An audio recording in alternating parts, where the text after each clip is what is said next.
Okay, good evening everybody and welcome to the November 2021 meeting of the Isle of Wight Council. Can I welcome all councillors, staff, and members of the public, the media and anybody else I've missed. Okay, obviously we're ventilating the room tonight as best we can given the current COVID situation. And I think you're all encouraged to wear masks when you're not speaking. I won't because I do a lot of speaking at these meetings, so please excuse me. I'll just run through the emergency procedure for members of the public particularly. There are no planned fire drills during this meeting. If you hear the fire alarm sound, please treat it as a real emergency and evacuate the building via the nearest safe escape route. The nearest route is via the signposted set of stairs to your left as you leave the council chamber or public gallery. Exit via the door at the back of the building, walk across the inner car park around the building to the evacuation point, which is the pavement opposite Newport Police Station. The lifts cannot be used in the event of emergency. Please don't re-enter the building until you're advised it's safe to do so by a council member of staff. Can I also ask that all mobile phones are either switched off or on mute? And can I just make sure that you all use the microphones in front of you when you're speaking during the meeting? Okay, thank you very much. I'd just like to advise everybody that this meeting is being recorded and will be available on the council's website subsequently. Right, we'll go to the agenda. Firstly, I have apologies from Councillor Gary Peace. Is there anybody else? No, only him. Okay, they'll be recorded. We'll move on to the numbered items on the agenda. Agenda item 1, to confirm as a true record the minutes of the meeting held on the 15th of September 2021. Are they agreed as a correct record? Thank you very much, Councillor Jones-Evans. Seconded. Thank you, Councillor Stevens. All those in favour, please show. Anybody against? Abstentions? They're carried. Thanks very much. Second item is declarations of interest. To invite members to declare any interest they might have in matters on the agenda. Are there any? No? Okay, thank you. Item 3 is public question time, a maximum of 15 minutes for written questions and then 15 minutes for oral questions. I'll open up with the one written question we've received, which is from Mr. Christopher Wakely of Newport regarding, I'll read his question out. In view of the United Nations having said we need to cut CO2 emissions by 50% by 2030 to avoid the worst effects of climate change and to give islanders a less distant target, is the Isle of Wight Council prepared to introduce an interim carbon reduction target for 2030 for the island in general, please? I would imagine that will be Councillor Bacon to respond. Councillor Bacon.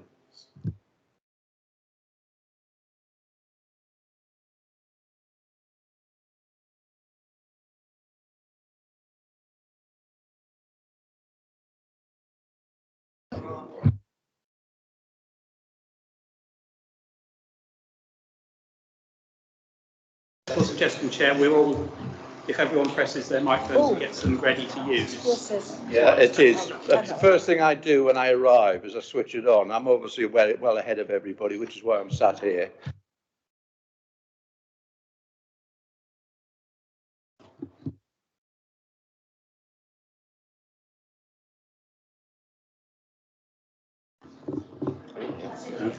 Okay, I think I'm live.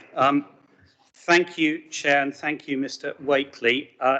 Chair, the answer is a lengthy one, side of A4. I can read the whole thing, or it may be just appropriate to read one paragraph, which I think gives the spirit of the answer, and will obviously forward the full answer in the usual way. I think we'd appreciate that as long as it gets a written response. Thank you. The fact that possibly ought to be cited from the first paragraph is that the Isle of Wight Council accounts for less than 1% of the overall island emissions. And the paragraph, I think, that gives the sense of the answer. A key piece of work in developing the Climate and Environment Strategy and Action Plan was commissioning a pathway to net zero study using scientific research and carbon modelling of the island's emissions. This study demonstrated the challenge ahead of us and made clear that different target dates would allow the island greater flexibility and achievability in meeting its goals. It is apparent from the scale of change required across the island, so that's the other 99%, including wide-scale adaptations to homes, infrastructure, transport and the environment, that it is unlikely to be achievable before 2040. And perhaps, Chair, because some comments have been made in the media, I'd like to add that, or remind members that there was a full report issued in December last year, discussed at the Scrutiny Committee in January, which set all this out. It's about a 70-page report and made it clear the need to stagger the targets to ensure that we can get where we need to be. Thank you. Thank you very much, Councillor Bacon.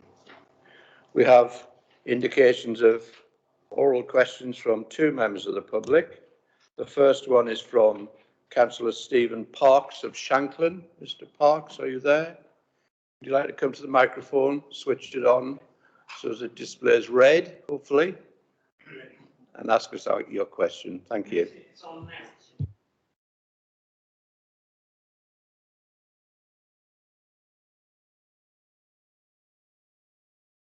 Okay, got it. That's it. We're live. Good evening, Mr. Chairman. Thank you, councillors. My question actually here was my own question. Then I realised it's also coming up a bit later this evening. Item 8D will relate to it. My question's a bit broader than that, however, tonight, representing Sandown Bay and Sandown in the Bay Area, and the redevelopment proposed by the previous Conservative administration for the dinosaur theme park, massive commercial development idea that was spoken and debated for many years or several years previously. And now we understand the new independent alliance here has rejected those plans in favour of something else, which as yet we don't quite know what it might be. Councillor Parks, could you ask a question, please? The question is... Not for statements. Okay, the question is, given that background, many of us, including me, are concerned about three main issues there: transport, travel and access in the future to the Bay Area. We don't believe our ferry services, based on current evidence, can sustain. Councillor Parks, I need a question from you, not a public statement. What is your question to the council? Is concerns over transport, travel and access to the Bay Area with increased capacity. Is there a properly costed business plan for any of these schemes? Because they presumably require increase in traffic, and we're not aware, none of us have seen any plans. Is there a business plan? We're also worried about the background of COVID. All right, Councillor Parks. Ongoing with Councillor COVID. Parks, sorry, I've got to stop you there. You've asked your question. Is there a costed business case for what the council is proposing to do? Okay, I get the gist of your feelings about this thing the council does, but I'm going to pass it on to Councillor Jones-Evans, is it, or Councillor Bacon? I'll firstly defer to Councillor Bacon, then I'll pick up the rest of the question. It's a double hat of this one. Yeah, I thought it was. Councillor Bacon. Thank you, Chair. Firstly, I think I ought to clarify once again that the plans have not been rejected. We have just recognised that the proposed location won't work. And so all three elements of this potential eco-park themed attraction in Sandown, improvements and upping the game for Dinosaur Isle, and a potential theme park are all on the table, but we want to make them viable and make them work. In terms of the precise question that was asked, there's never been those items you refer to, Councillor Sparks, have never, as I understand it, been produced. They, of course, will be produced when we have a firm proposal to publish and take forward. And as will be pointed out when we get to item 8D, there will be full consultation with all relevant parties. I think there's an amendment which will mention all stakeholders, so that will certainly include transport as part of that, because it's no good having these attractions if you can't get to them. So I hope that covers that off. You have a supplementary question, Councillor Parks? Yes, thank you, Mr. Chairman. In response, I think the issue is the councillors have acknowledged there have been no proper business plans yet. Our worry is that to make it viable for any investors, there'll be a huge increase in traffic load required. Councillor Parks, I'm sorry, I'm going to have to interrupt. Have you got a supplementary question? The other question is, how are these plans going to be moved forward with the background of COVID as an ongoing issue for cross-zone travel? That's fair. That's probably a discussion rather than a simple answer, but as best we can in the circumstances, they change from day to day. But the important thing is we will put forward viable plans. We will put those forward as soon as possible. Discussions are already underway, and we will attempt to engage as widely and openly as possible to deal with all those issues as best we can. As I say, we know not how the pandemic will go forward. We hope it will diminish and fade, but we've hoped that a few times before. So we just have to take each day as it comes, really, on that aspect. We will do our absolute best in the circumstances we're presented with. Thank you. The second question I've had notification of is from, I know Ms. Councillor Michael Smith from Newport. Michael. Thank you very much, Chair. Will the council make island roads a bit more professional when it comes to explaining more given time to when they do future road works? Because Cobham Bridge, again, for local councillors, we only heard at the last minute. But also, can we make ways to ensure that phase E will be more safety, because the Fairley estate will be a rat run? Thank you, Councillor Smith. I think that probably needs to go to Councillor Jordan as the Cabinet Member for Highways and Infrastructure. I didn't hear that, so forgive me. Councillor Jones Evans was explaining the question. I Can think you use your microphone, Phil? it's on. Is it all right? It's on as far as I'm concerned. Right, can you speak to it, please? Speak louder. Yes, please. How's that, Jeff?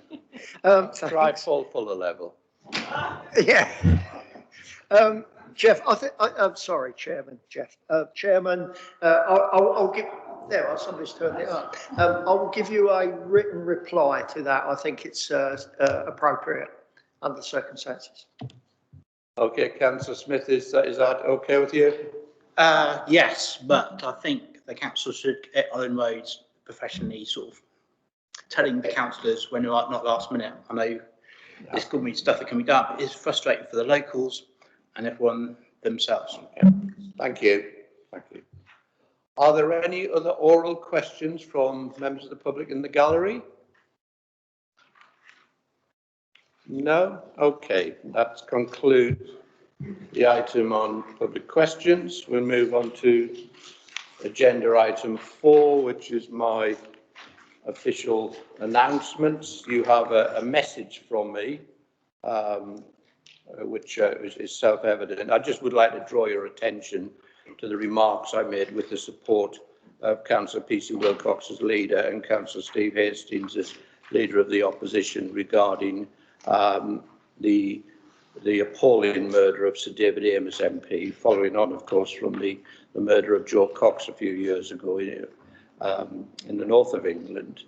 I felt very strongly about this, and I do feel that increasingly the world we live in is becoming more and more dangerous, not just for MPs, but for elected councillors as well.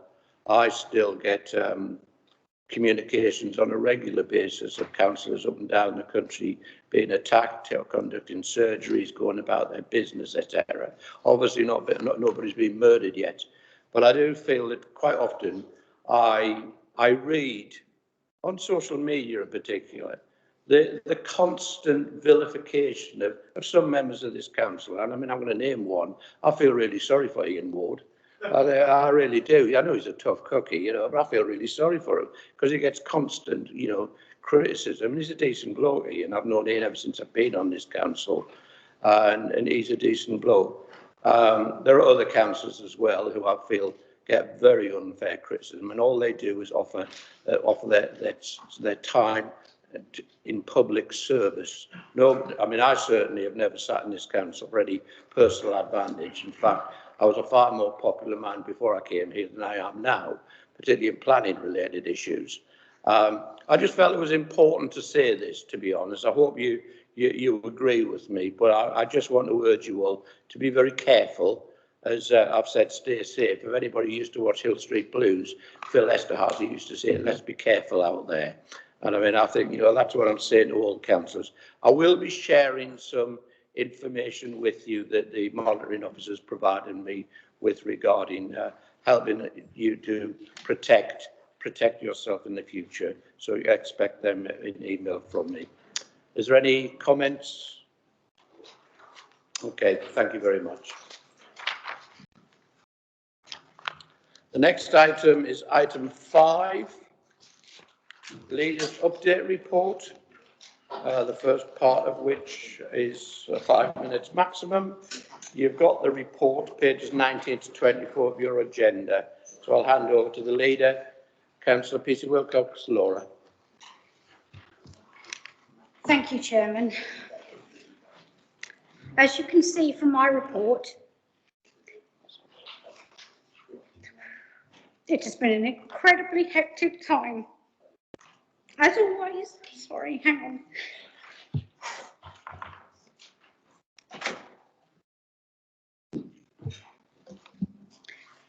As always, my sincere thanks go to my Cabinet colleagues, my group, and those members, good members across the Chamber that continue to support us.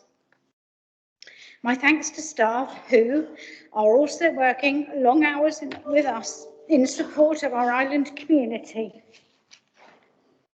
And why I'm a bit emotional, Jeff, is because actually I so agree with what you say.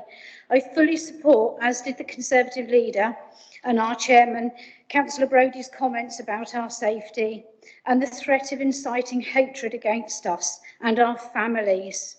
I know some members here, and you mentioned Councillor Ward, but there's others here who have had to endure so very much, and it's really sad. As we only put ourselves up to help our communities, and you alluded yourself, Jeff, that, you know, about the popularity waning. Remembrance parades. I had the honour of attending a number of events this year. The Carisbrooke Castle Field of Remembrance, such a beautiful setting, calm and very poignant. It was lovely to see so many of our school children too. My thanks to all those who attended and to the WI English Heritage and staff for organising. I was invited to attend the Medina Marching Band Festival of Remembrance in aid of the Royal British Legion on Friday the 12th. Wow, it was a superb event, absolutely incredible. Diverse music, the bagpipes were amazing. The 40 singer band, everything, it was absolutely first class. The minister's service on Sunday was extremely moving. To see so many residents coming together after so long. Many there were mourning the family and the friends we have lost, not just during the war, but during this dreadful pandemic. My heart was with each and every one of you. It also brought home how much I care for you all and the responsibility of my job. My sincere thanks and love to all the organisers and attendees. Much has been made about the letter I received from government. I'm saddened by this. Can I put, please, into context my priorities?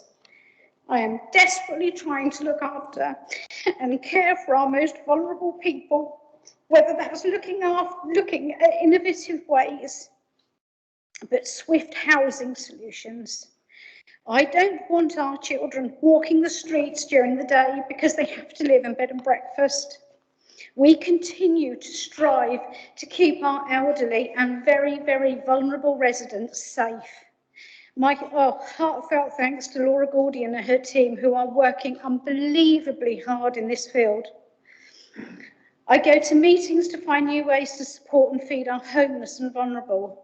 I'm constantly thinking of ways to support our residents, struggling not only with life-debilitating mental health issues, but also their general health, whether that be chasing vaccine boosters. Many of us are having issues with that, meeting doctors' surgeries, the CCG St Mary's.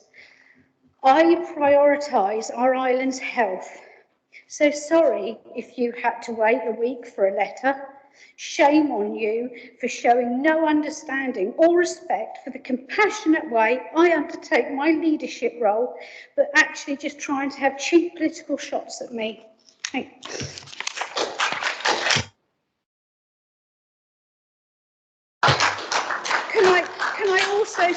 Can I also say, and I would have done this, I would like to mention something that came to my attention since writing this report, and which I would have included if I could. It's an upside to so much stuff that's happening.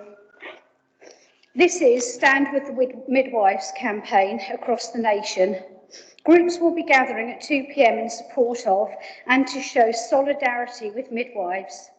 This is on Sunday at Apley Beach and Ride. Is the car park open, Ride residents? No, oh dear, okay, hopefully people can park. There are difficulties across the NHS at the moment, but there are particular concerns with midwives, with many leaving the profession and departments closing. We have an excellent midwifery unit on the island, but we need to make sure it is retained and supported. Nationally, 60% of midwives are thinking of leaving the profession, and 29 of 30 newly qualified midwives are leaving. The fear is that midwifery skills are being eroded or lost, so please, I urge you to give your support to this campaign, which again alights onto the thing of health. So please try to get there on Sunday at 2 p.m. Sorry, Chair, for being so emotional. Thank you. No, that's no problem, Laura. Okay, opportunity for members' questions. The first one, House Councillor Robertson. Joe. Thank you, Chair. Can I refer the leader to paragraph 10 of her update, page 20? In that paragraph, she refers to her correspondence with the Secretary of State, old name, Housing, Communities and Local Government. It's a letter referring to the government and the council's planning strategy. She told Cabinet last week the reason she didn't disclose that correspondence earlier was because she was having trouble with her emails. And I quote, it was a response to you, Chair. The reason I didn't send it out was because actually I get about 1,000 emails in a week, and the priority of trying to work through those is not easy. And she went on to say, I get it. The Task and Finish group would have found it useful. My question is, leader, in the public interest, what steps are you taking to make sure this doesn't happen again and letters of key importance to this whole council are not left languishing in your inbox? What steps are you taking? Thank you, Leader. Laura. Yes, for the record, the letter was actually received by email on Thursday, the 28th of October, and referenced in my report before you tonight, which was published only 7 full working days later. I think it is perfectly appropriate that I had some time to consider the text of a letter from government before choosing what to do with it. In fact, given the workload, this is a very fast turnaround, and demonstrates my commitment to getting the island plan approved as soon as possible. To be open and transparent, I signalled some of the key points in the letter so that all members might be aware of and ask questions about them tonight. Clearly, the easy route and to avoid questioning by councillors would have been to publish the letter after this evening meeting. I chose not to. Supplementary. Supplementary, Councillor Robertson. Thank you. Chairman, I have sympathy, huge sympathy with the workload the leader must have. It's certainly something I don't have experience of. But does the leader now accept it's no longer sensible that she uses a personal email account for council business? She's the leader of the local authority and she does use it very regularly and refers officers to use it. Does she accept, as a leader, she really is putting the local authority at risk? Order. Sorry, I have an Isle of Wight Council email that is absolutely monitored 24 hours a day. I do use my private email, but that email came in to my .gov email address, which is my official one. My private one I use for private business most of the time, but not for anything where it corresponds to this. An officer is writing to you on your personal email account and it goes outside of all the service and all the security. Sorry, Councillor Brading. Sorry. Order. The councillor's had his second question. Excuse me. Shut up, please. We're not going to have shouting across here. I'm not down there. You're going to behave yourself. Okay? I don't want us to get into this across the council chamber. Councillor Robertson, I allowed you a supplementary. I shouldn't have because we don't have them. But I was told by the Chief Executive we did first and now he's changed his mind. So, yeah, okay. I'm going to leave that there. I want to say something about this myself later since I've been referred to. But the next person is Councillor Lilly, followed by Councillor Love. Thank you, Chair. A question to a leader is: do you think Isle of Wight Council could do more for the mental well-being of carers on the Isle of Wight and the crucial role they do? As you know, I've started my mental health listening tour and have actually visited a number of groups across the island and met the Isle of Wight carers and actually had time with Health Watch and Public Health some time. And I was really moved by the difficulties they've had through COVID. And is there a they do feel under supported. Please, Councillor Lilly. Right. My question was, do you think Isle of Wight Council could do more for the mental well-being of carers on the Isle of Wight and the crucial role they did, which I did at the beginning, Chair? Thank you.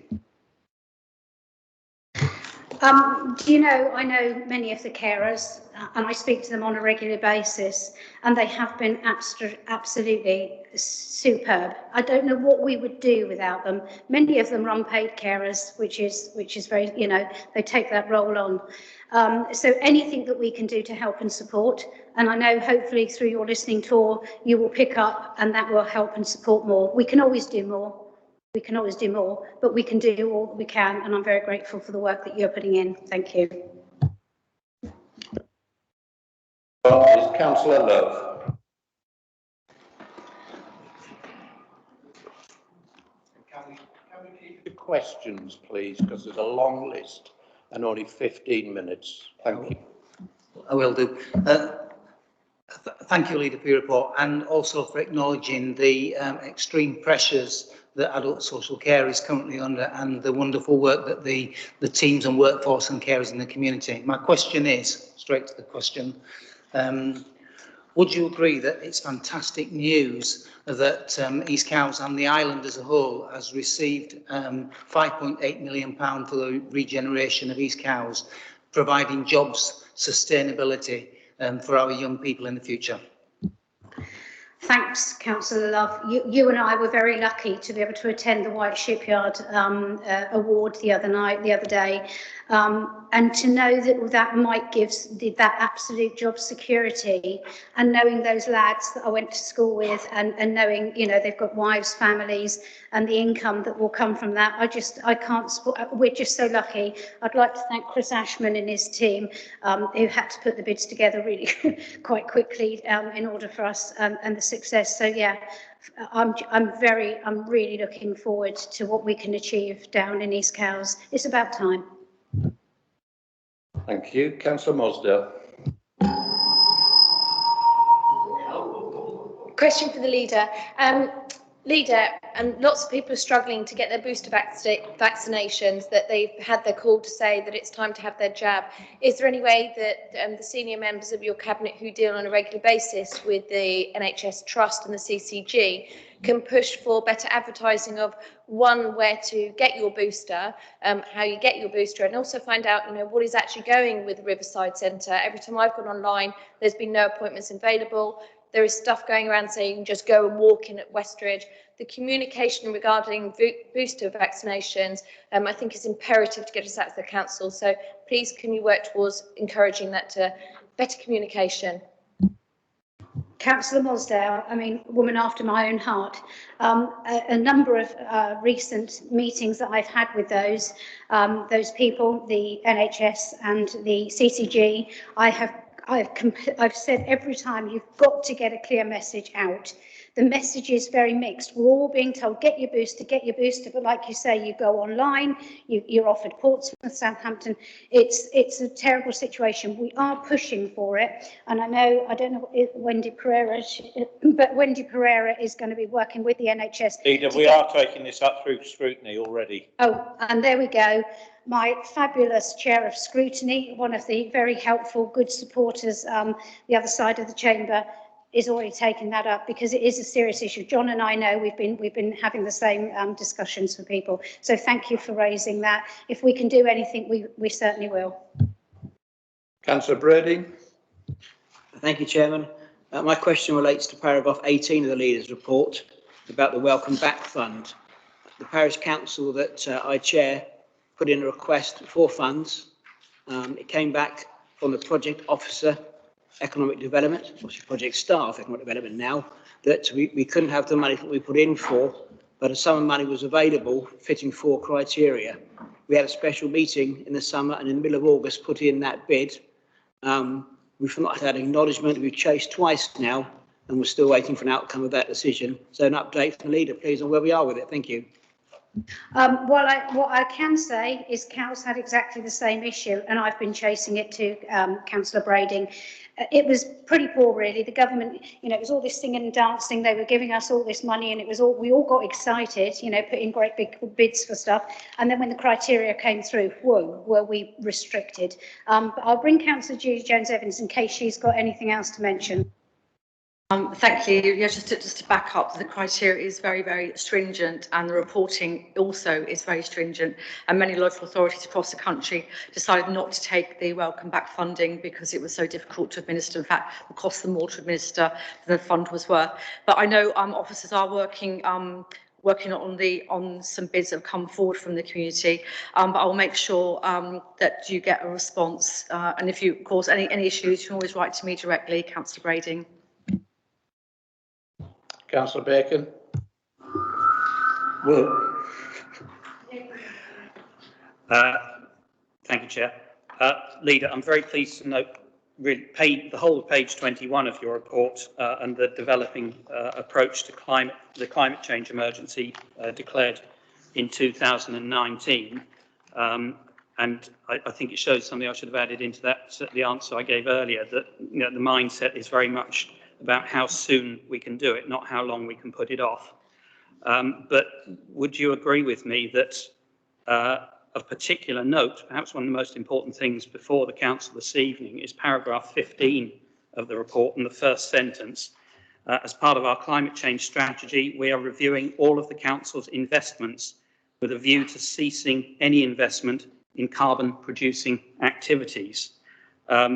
This is the beginning of a major step forward. Can you assure the council that the steps to do that are being put in place as soon as they can to make this a reality?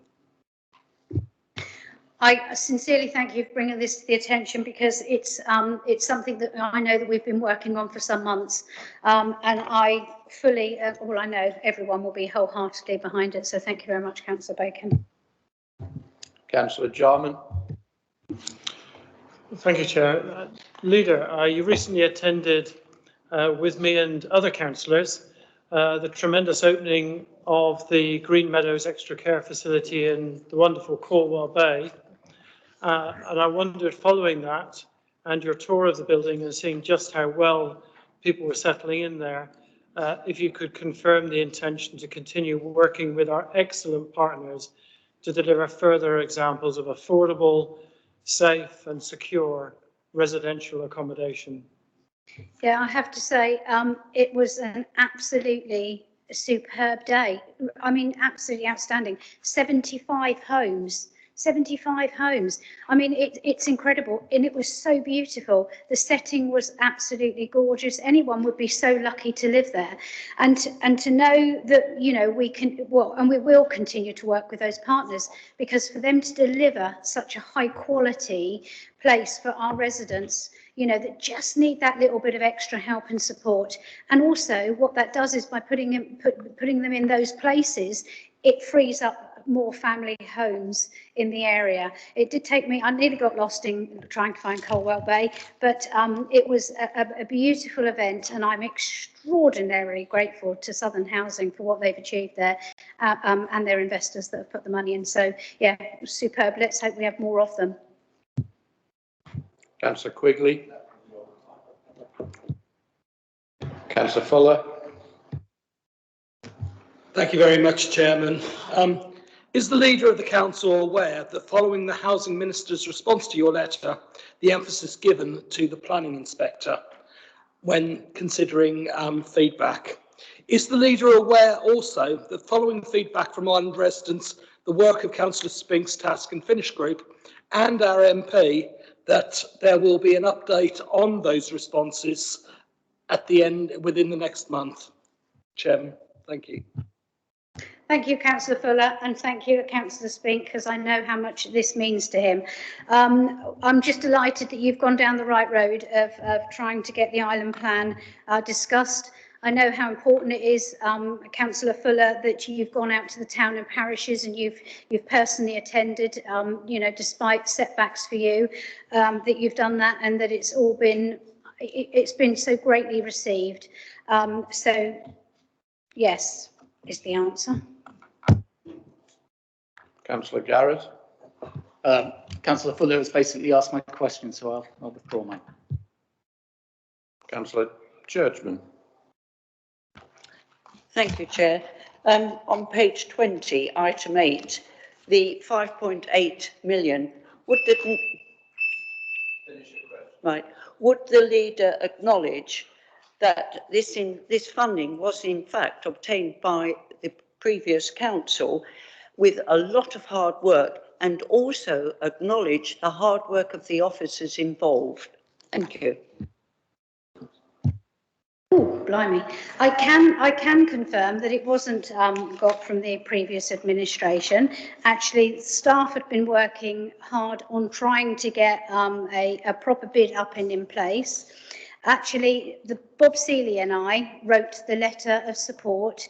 It was one of the first things that I had to do coming in order to work together as a cross-party group to get the money in place. That's how it worked. Thank you.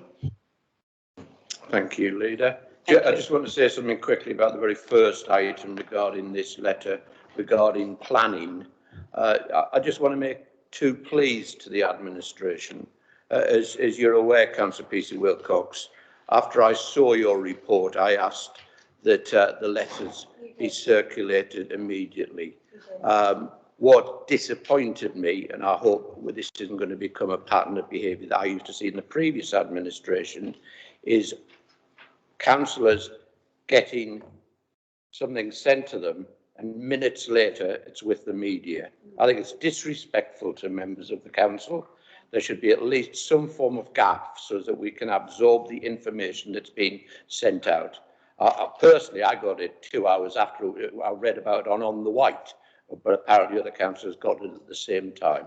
But I used to complain about it to former Leader of the Council, Dave Stewart, and I'm now complaining to you about it. I don't want to see it as the Chairman of the Council. Can I also make a plea to the Chief Executive? It's quite clear to me that being the Leader of the Council is an onerous position. There's no doubt about that. I don't know how many emails you guys get, but I get about 300-400 a week. And that, I mean, I can just about cope with the number of emails and all the rest I do. I can only imagine how much a Leader of the Council gets. Can I ask you, John, to make sure that the Leader of the Council gets as much support as possible in managing her inbox? Because she's indicated to me she gets over 1,000 emails a week. You know what I mean? I just can't imagine how you deal with that. Okay, I just think that unless that happens, nobody will really want to be the leader of a council unless they're just a political anorak, and we've had some of them on this council in the past, and I won't name them, but pre-2013. But, you know, we want to see people who with talent coming in rather than people who've just got a political agenda. Thank you very much. In other words, you don't want somebody like me either, even though I'm not a member of the political party anymore. Thank you. We'll move on. Reports of the leader. The first item just is the Isle of Wight Council corporate plan, which is the substantive part of your papers, pages 25 to 82, where the proposal is that we approve and adopt this corporate plan. I hand over to you, Councillor Peter Wilcox, to formally propose this corporate plan. Thank you. Nearly forgot the golden rule of putting the microphone on. So sorry. Well, this has been before Cabinet. It has been before scrutiny.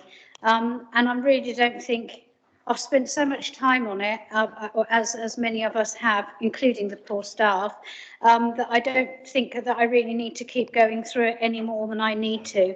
So I move that this is accepted, if that's okay with you, Chair. That's perfectly okay with me. Is there a seconder? Councillor Stevens, thank you very much. Do you wish to say anything, Councillor Stevens?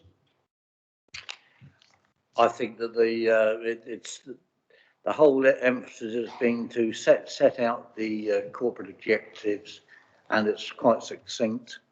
And the paper speaks for itself. I really think that what we set out to do is well within that.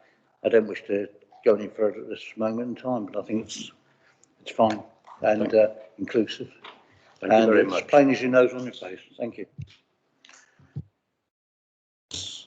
Right, we'll have a debate, and the first person I've got is Councillor Garrett.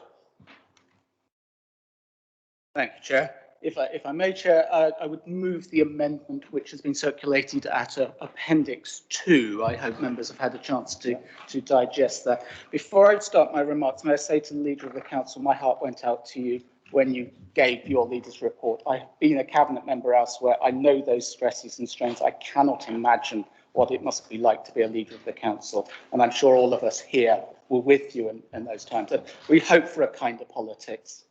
Let's see if we can deliver that kind of politics. And on that theme, can I explain this is not an amendment criticising the corporate plan? Certainly, I think there are places where it could be improved, but Councillor Bacon assures me that it's an organic document. Nor is it an argument for acknowledging that there is poverty on this Isle of Wight. I doubt if any member of this council is not acutely aware of the level of poverty on the Isle of Wight. The amendment is about how we deliver our activities to address that most challenging of issues. You will, of course, have seen recently University of Loughborough research reported widely about the number of children on the Isle of Wight estimated to be in poverty, over 7,000. 3 of our areas, maybe more now, are in the most deprived top 10% of most deprived areas in the country, with others in the next tier. A simple glance at the Isle of Wight Food Bank website will tell you how many people have had to be assisted. Obviously, COVID has added to that, but this is not a COVID issue in itself.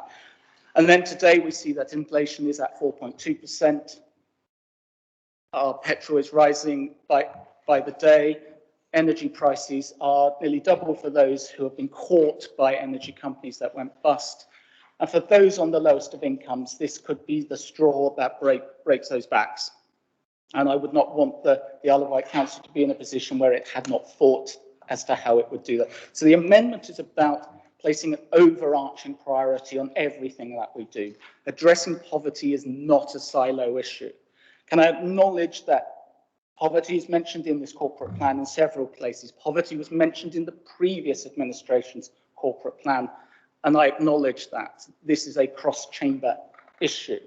What my amendment would do is make sure that at every point possible we are considering how we address poverty, particularly the poverty that affects children, and particularly the poverty that is the absolute poverty, the utter penniless that faces so many people.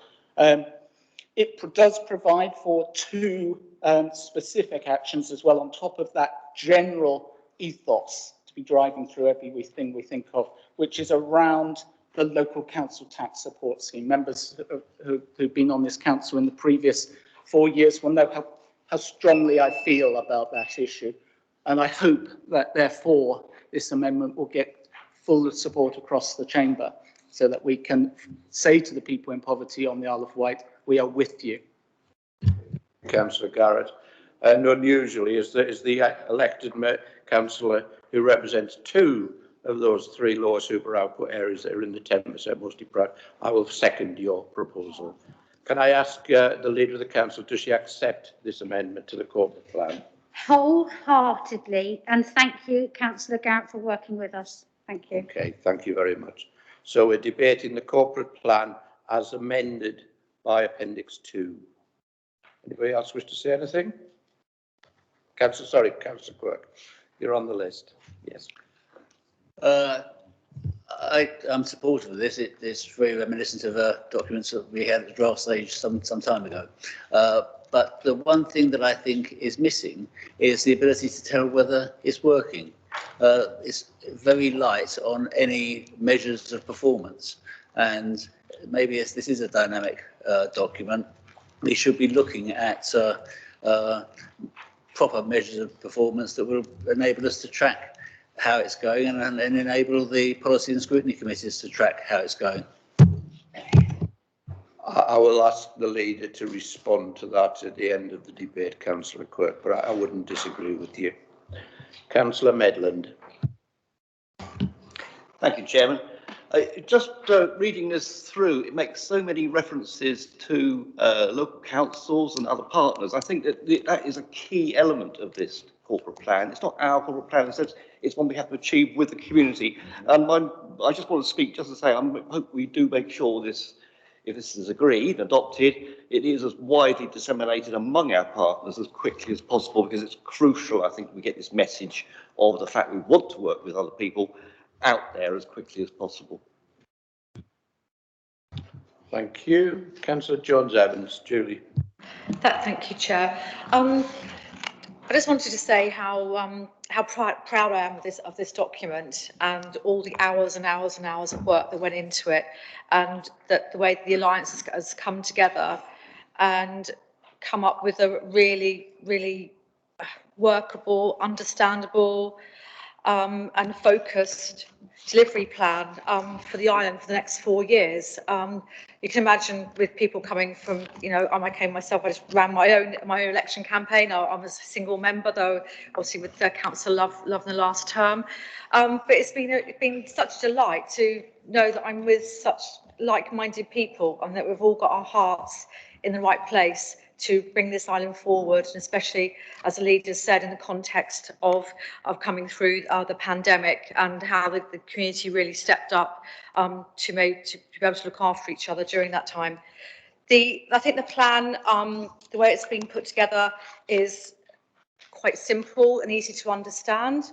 We didn't want to make it too wordy, too many pretty pictures. Just want to make it very simple. And just to talk briefly about what Councillor Quirk just said. If you turn to page 44 of the plan, actually 72 in our bundle, I have a whole range of indicators there of how we will be measuring my particular section, and indeed there's other ones right within on page 69. again, I've put some page 41 of the actual document. There are dates there. You know, we're going to be securing development partners for Newport Harbour by March 2023.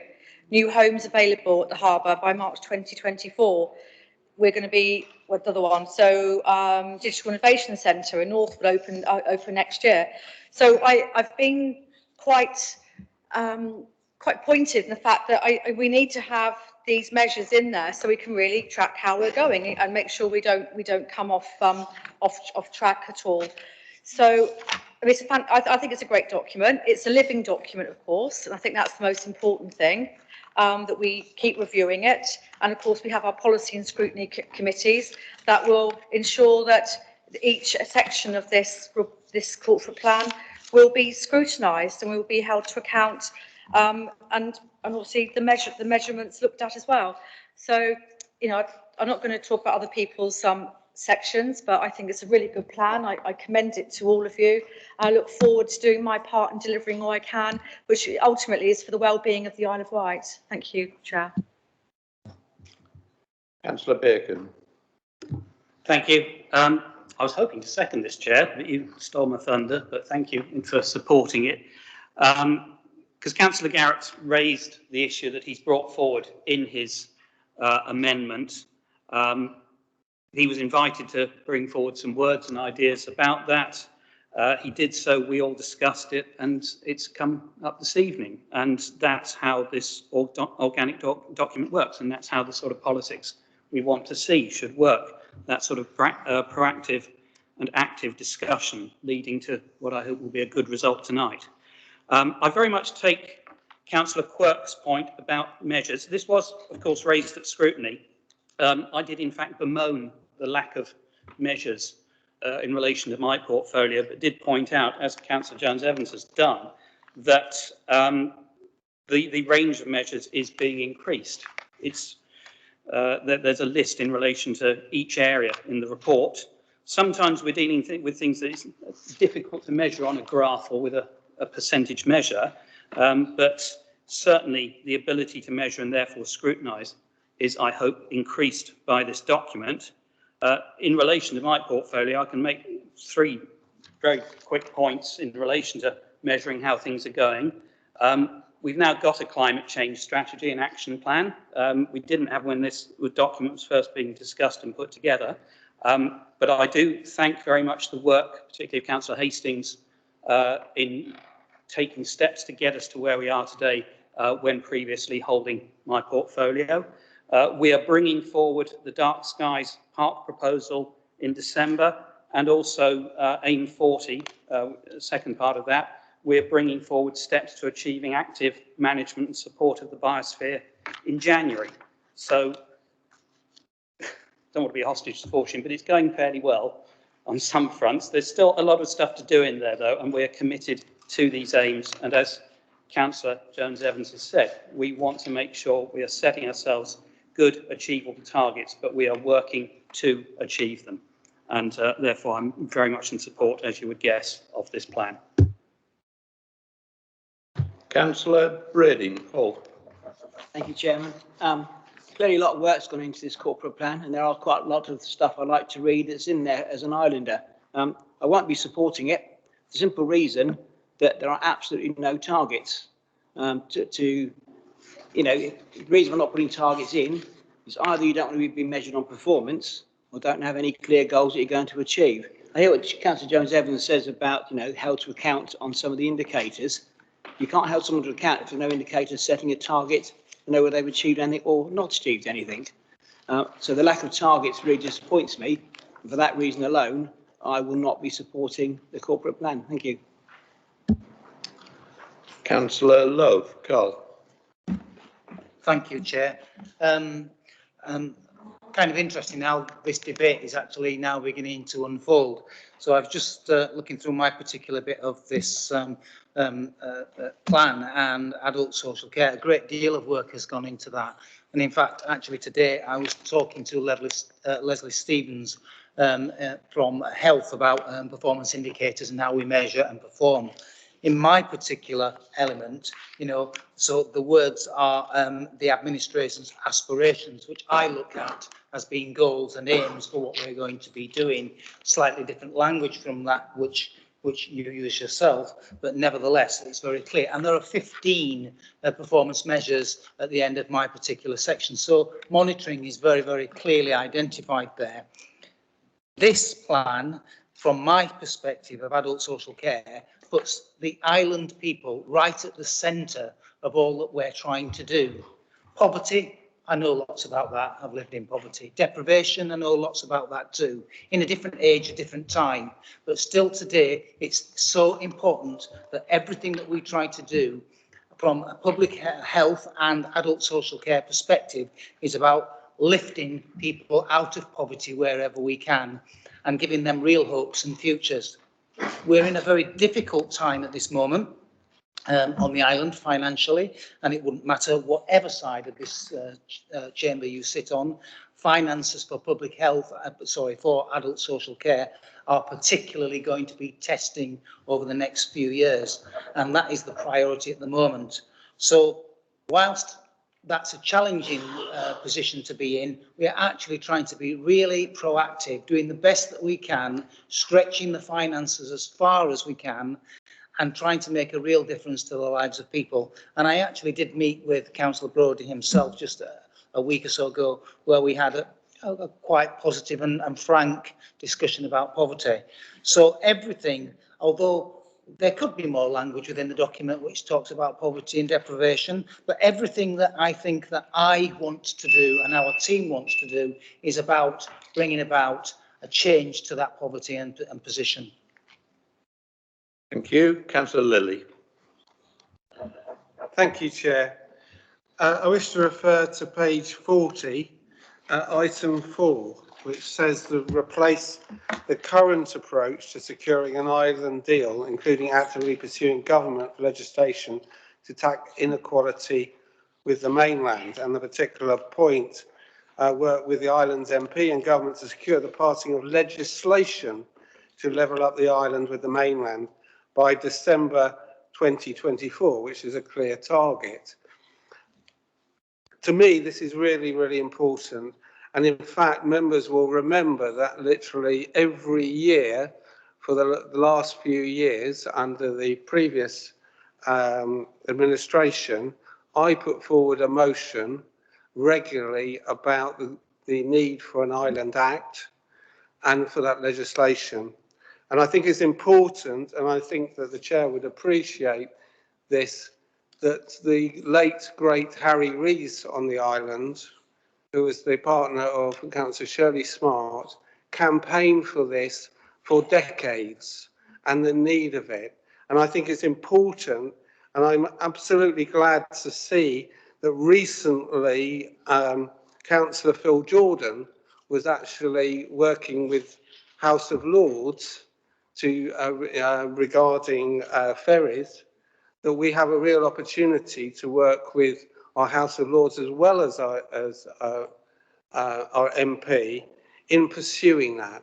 Because until we have the law that actually, an Island Act, that actually can give us in writing all the inequalities that we actually suffer on this island compared to the mainland, we are not going to tackle the issues at the level we need to, things like poverty and inequality, and particular health inequality on this island. Thank you, Chair.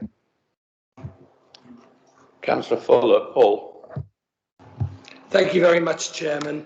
I very much welcome the corporate plan, but I also like to thank a lot of the people that have helped me and worked with me on the proposals for planning. I mentioned Councillor Spink earlier on, but I hope that a lot of the views that Councillor Spink shares are reflected in some of the planning policies that we have outlined within our aspirations. I think one of the things that we have tried to do is listen to what our community has told us and act in accordance with the views that we receive back from residents. That is so important for this administration. This plan is although it's been drafted by the administration, what we want is this plan to be a plan for the whole of the island. We all want the Isle of Wight to be part of this plan and to get behind it. And I think that is so important. And I think that was reflected in the scrutiny meeting that considered this last week. So I thank members from the other side of the chamber for their support, and all other members and residents for giving me the support for some of the policies that we are trying to promote to make this island a better place for all. Thank you. Right, I've got two left. I think I'll probably do us on this, unless there's any major opposition. Councillor Andre. Thank you, Chair. It was interesting to hear Councillor Brading talk about targets. And he'll know, being former Cabinet Member for Children's Services, that it's a highly regulated and inspected area of the Council's activity and has to carry out over 200 statutory duties. But it's not one of those portfolios where it's really appropriate to talk about targets, because it's important that we are doing everything we possibly can, and we are, to keep our island children safe. There are several new initiatives that are coming forward, and I'm absolutely delighted to be able to include in those that we are developing a psychological service embedding trauma-informed care, and I think that is going to make a significant difference. We're also continuing to transform our children's social care services through the embedding of our Hampshire and Isle of Wight approach to social work, which has already demonstrated that it enables more children to stay safely with their families rather than come into public care. We have introduced a range of indicators. That's not to say that they weren't being done before, but it's important that they are highlighted and included in this corporate plan. We've increased from 3 in the previous corporate plan to 12 in ours, but I would highlight that those measures are not the only things that we use to ensure that throughout our services that we are providing the best services that we possibly can in both children's services and education on our island to our children and young people. Thank you. Okay, I did say about 2 minutes ago we had two left. I'm going to bring the last person now, because unless somebody's really, really determined to speak against the corporate plan, because I don't think there's any useful purpose, just join for the sake of it. If you don't like it, you know what to do. Councillor Ward, Ian. Thank you, Chairman. As you can imagine, the first section I went to in the corporate plan was regeneration, because Sandown badly needs regeneration. It needs commercial investment. And I looked at the regeneration section, and there was actually no mention at all of the biggest commercial investment opportunity. There was nothing about Dinosaur Isle at all. 20–30 million pounds that company is offering to invest, and other commercial people are also interested as well. I mean, it just confirmed my opinion that the administration over there didn't care about Sandown, and comments about we will move it away, that's another kick in the teeth for Sandown. However, I hope tonight we resolve that problem. Thank you. All right, thank you. I'm now going to give the right of reply to the Leader of the Council, Councillor Lisa Wilcox. Well, Councillor Quirk, I think your questions were answered earlier by Councillor Baker, well, by all the members actually, about targets and things. Councillor Ward, you know, we will do everything we can. We are trying to work as a whole council here. For those members over there, like Councillor Spink, like Councillor Nicholson, that are willing to work with us, as are, you know, the three there, the three amigos. I mean, you know, we're trying to work together as a council for the good of this island. We never had the opportunity when we were your side of the chamber. We were not included. This is us saying if there's anything that you can do to help. It's a working document, it's a live document. There's things, and I tell you what, Sandown won't know what's hit them when and if I get the chance to do what I've got planned. I've spoke to Richard Priest, I've spoke to Councillor Andre, I've been approached by different people. You haven't, because you have not approached me personally, Councillor Ward, and darling, we've known each other a long time. So you can come and speak to me anytime, and if there's things that we can work on together, we will be. So it's our aspirations. There's nothing that people cannot support in this plan. We might not have covered everything, we're not perfect, but we have priorities for now. The staff needed that kind of direction. It's really, I would like to see the full council getting behind this and trying to understand that we're trying to do our absolute best for the island people. Thank you. Okay, thank you. Okay, is Councillor Dorr back? Yes, he is. Right, we've got the corporate plan with an accepted amendment regarding poverty, etc., from Councillor Garrett. So that is the substantive corporate plan with the amendment. Therefore, I'm going to put that to the vote. All those in favour, please show. 1, 2, 3, 4, 5, 6, 7, 8, 9, 10, 11, 12, 13, 14, 15, 16, 17, 18, 19, 20, 21, 22, 23, 24, 25, 26, 27, 28, 29, 30, 31, 32, 33, 34, 35, 36, 37. Any against? Abstentions?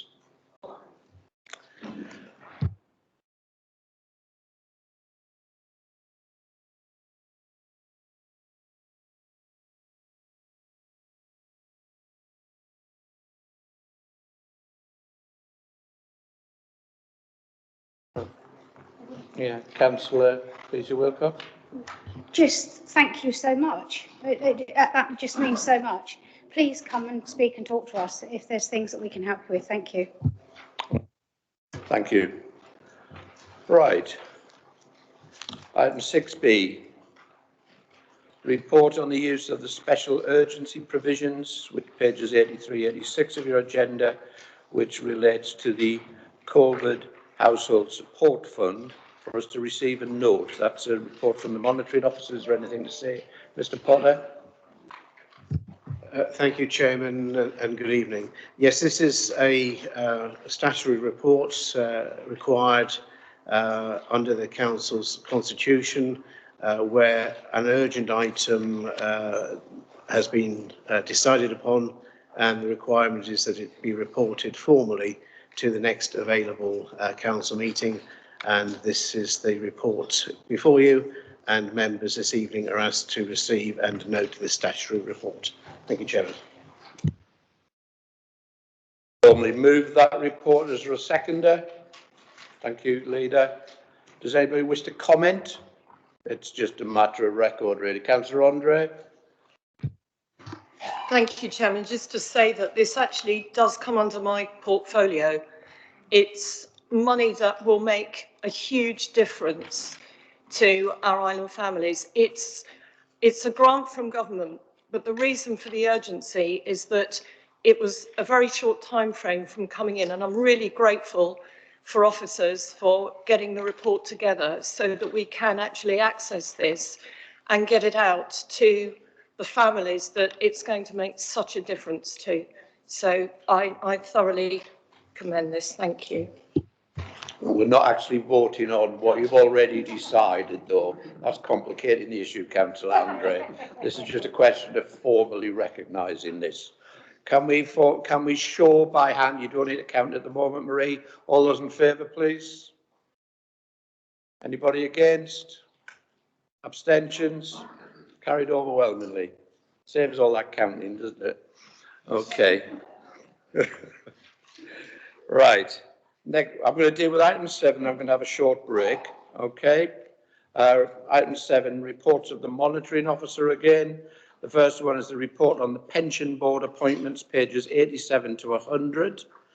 You've got the recommendations on page 89. And the other 2 pages that will be relevant will be pages 99 and 103. Sorry, not 103, page 99. Anyway, I'll pass on to Mr. Potter again. Chris? Thank you, Chairman. Yes, the report this evening is in relation to the local pension board. The council is required to establish a local pension board, which it indeed did in 2015. A review has been undertaken, and at the moment a recruitment process is still ongoing. So although the recommendation refers members to Appendix 2 as revised, at the moment there's no revision to Appendix 2. The names in Appendix 2 are Councillor Lilly and Trevor Auld in terms of the 2 people to be appointed this evening. A further report is intended to be placed before full council once the ongoing recruitment exercise has been finalised. The other aspect to the report is the revision of the terms of reference, and it's important to note that the statute and the statutory instrument lays out what is the role of the local pension board. It is, as paragraph 3 says, it's not a decision-making board. Its purpose, in effect, is to assist the council in its duties in relation to being the scheme manager for the pension fund. So that is the report. The recommendations, as the chairman has rightly mentioned, are on page 89, minus the words "as revised." And if there are any questions, I'm happy to answer those. Thank you, Chairman. Thank you, Mr. Potter. Can I just ask a clarification? One thing for you. It just occurs to me that certainly I am, and other members of this council may be members of the pension scheme. Should we declare an interest? And do we need a dispensation? I don't think, in terms of what the report is asking of members, there's any requirement for any interest to be declared or dispensation. The reason I say that is that there is actually an obligation on the council, therefore on councillors, to actually formally establish the body, and you're safeguarded like that. It's a bit akin to the debates in February, March on the council tax and so forth. But thank you for raising the point. Thank you. Thanks. So that's clear for everybody. Councillor Quigley, you want to say something? Yeah, I won't go into the number of questions, but there was I believe, an email from Unison sent to John and Chris. It was just to see if we could get answers to that at some point regarding the terms of reference. Can that be happened? Yeah, okay. Right, somebody needs to formally propose this. I will. Does anybody second it? Yes, thank you, Councillor Lilly. Okay, anybody want to comment? Oppose? No, nothing like that? A vote then. Indicative to start off with. All those in favour, please show. Anybody against? Abstentions? Was that against, Joe? My hand was up. All right. You've got to be quick. All right. No abstention. Right, that's overwhelming again. Unanimous, I think we can record that as. Okay. Right. 7B. Nominations and appointment to committees, pages 101 to 104. Again, Mr. Potter, do you wish to say anything? Yes, thank you, Chairman. Just to update members in terms of the report, the report already sets out the request for Councillor Downer to cease to serve as a substantive member of the Planning Committee and be replaced by Councillor Lucioni as a permanent member of the Planning Committee. Further to the right in the report, the Alliance Group has confirmed the 3 substitutes they have on the Planning Committee. Councillor Medron's already a substitute, but clearly we're having him again confirmed this evening. Councillor Downer moves from being a permanent member to a substitute, and also Councillor Andre is put forward as a substitute on the Planning Committee. And also further to the writing of the report, Councillor Lucioni has been put forward to the vacant position of the Vice Chair of Policy and Scrutiny for Children's Services for appointment, as Vice Chair. That is, as far as I'm aware, the appointments which have been put forward to be made this evening, Chair. Thank you. Thank you, Mr. Potter. Can I just confirm what I would understand, that I should open nominations for the Vice Chair of that Policy and Scrutiny Committee to other members? Thank you, Chairman. Yes, indeed. Obviously, if there are any nominations in addition, then they should be put forward and then a vote would be taken. Thank you. Right, thank you. So as you're all clear, it's just sorting out our committees, etc. The key page is page 103 in your pack, with the recommendations to appoint Councillor Lucioni to the Planning Committee. That's replacing Councillor Downer. To add 2 substitute members from the Alliance Group to the Planning Committee. That will be Councillor Downer and Councillor Andre. Councillor Medland is already a substitute. I'll come on to recommendation 25 in a second. Does anybody wish to say anything? I formally propose those 2 recommendations. Is there a seconder? Thank you, Councillor Lilly. So can I have an indicative vote in regard to appointing Councillor Lucioni to the Planning Committee and the 2 extra substitutes? All those in favour, please show.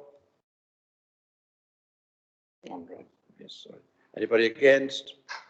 Abstentions? Unanimous. Thank you. Right, recommendation 25 is to give effect to any of the nominations made by any political group as regards their allocated seats. There is a Vice Chair of the Planning and Scrutiny Committee for Children's Services, currently chaired by Councillor Quigley.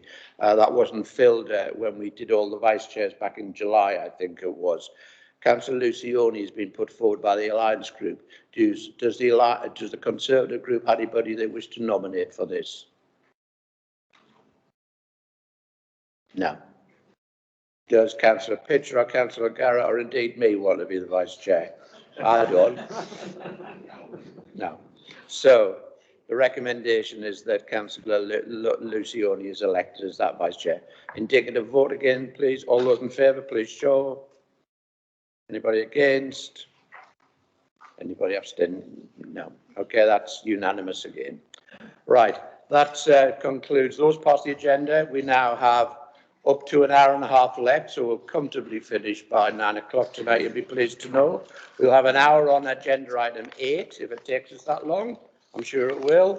And then up to half an hour on members' question time. Okay, we will have a comfort break of 5 minutes. Okay, because you all think that's 7, so I'll give you 5. All right, thank you very much.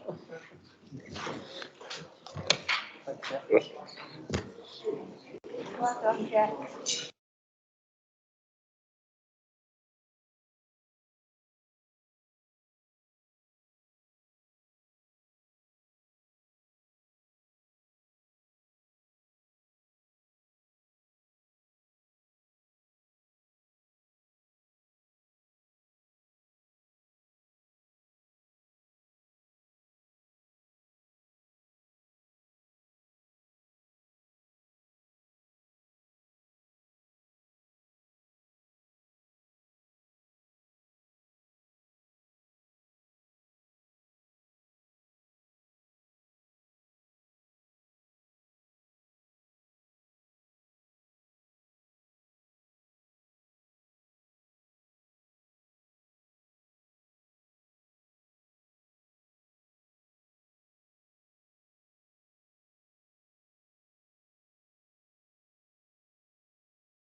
I had planning last night. Didn't I?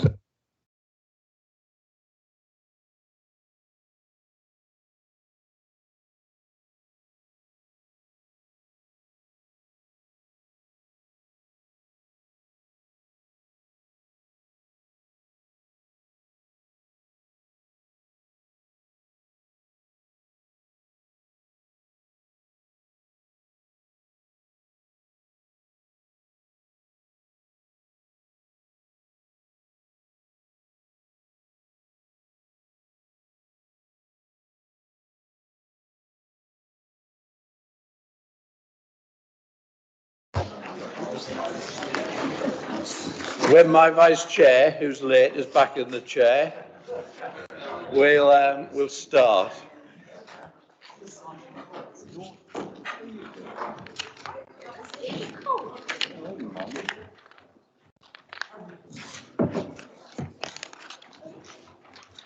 Okay, the next agenda item, put this together, is agenda item 8A. These are motions submitted under Part 4A, Procedure Rule 9 of the Council's Constitution. Now, what we have in the original papers is a motion from Councillor Cllr Spink, which he then submitted to the monitoring officer a revised wording after the deadline for motions, but that was accepted by the monitoring officer and myself as basically being the same motion, apart from the wording, and has been circulated well in advance, so you've all had due notice of it. What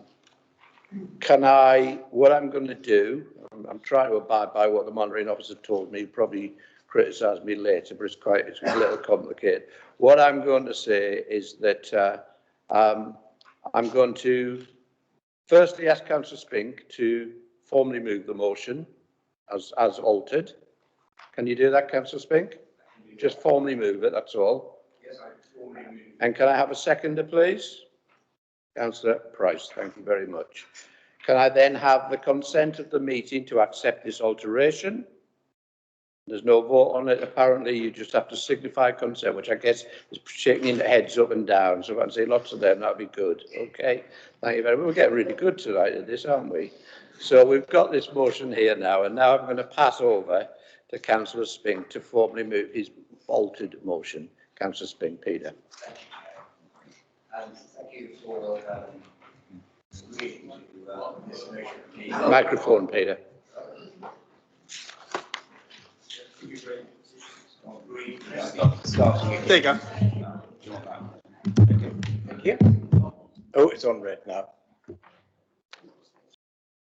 So I'm grateful for Council for agreeing to this amendment to the motion. The amendment to the order doesn't change the spirit really of my original motion. It simply changes, as it were, the reference to the national planning policy, which I put in a 2 when it should have been a D, 1 and 2. And perhaps the emphasis. For those of you who have not had the pleasure of reading the national planning policy strategy, I might perhaps just take a few moments to explain why, in my submission, this motion is important. As I'm sure you know, the government, by its algorithm, sets the number of houses that we have to build per year. If we fail to build that number of houses, or if our planning strategy is out of date, then what's known as the tilted balance applies. And the tilted balance effectively makes it extremely difficult for our planning committee to function properly, because there are only very, very limited circumstances in which you can effectively oppose a planning application. Now, I'd like to say, because it's important that I'm grateful to the kind words of support on housing, as it were, that Councillor Fuller gave, and also the leader of this council gave.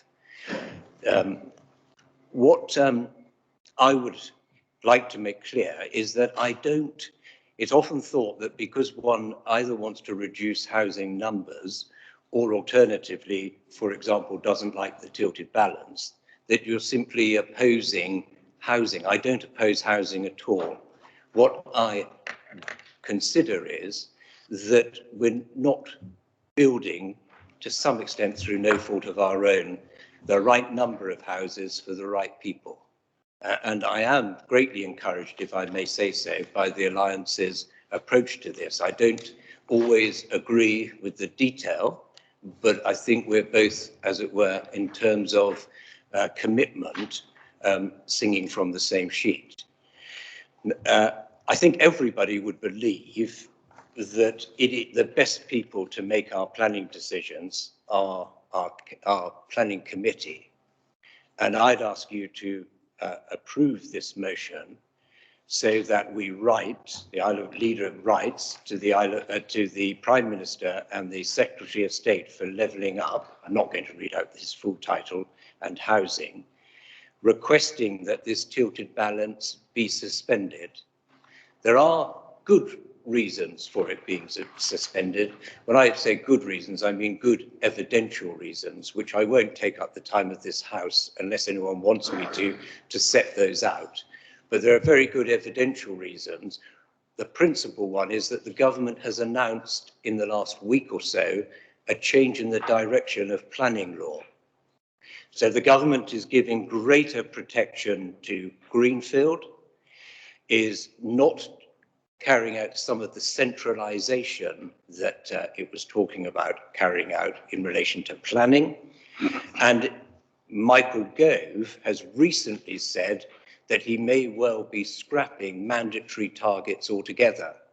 Now, the tilted balance is punishing us, in inverted commas, for not having reached targets and not having a plan in place that will reach those targets. If the government's now changing its mind, it's ludicrous that we're caught in the tilted balance until our plan comes into force, or at least is 3/4 of the way into force. And it will be not in force until the very early part of 2023.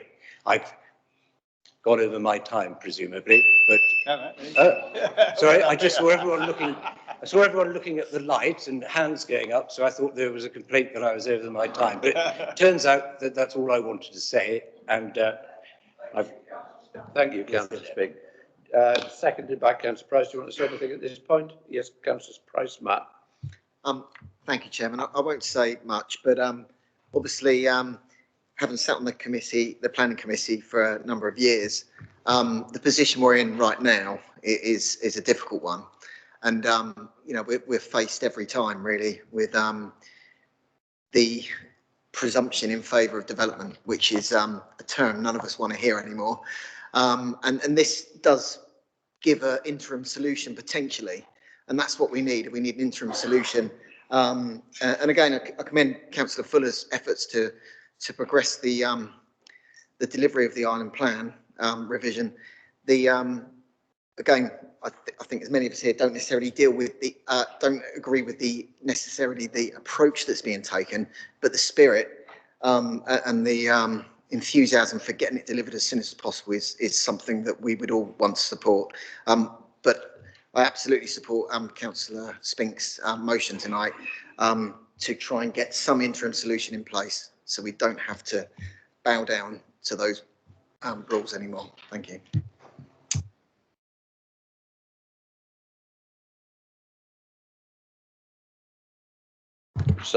You probably know if you have somebody else sat in the lead of the council. See, Councillor Peter Wilcox was feeling unwell and has gone home, so the deputy leader has taken her seat for the duration of the rest of the meeting. Okay, Councillor Fuller. Thank you very much, Chairman. From my perspective, I support a lot of what Councillor Spinks is saying within this motion. However, one of the things that I would be requesting to add is that the leader of the council also writes to those authorities. We have about 50 or so authorities that are in exactly the same position as the Isle of Wight Council, in that we are not building enough homes, and therefore we are being punished by government for not building enough homes. And one of the things that I am going to ask this council to do is to request that the leader speaks to those local authorities that are in exactly the same position as the Isle of Wight Council, that are being punished for not building enough homes. And I think that's quite relevant to where we are.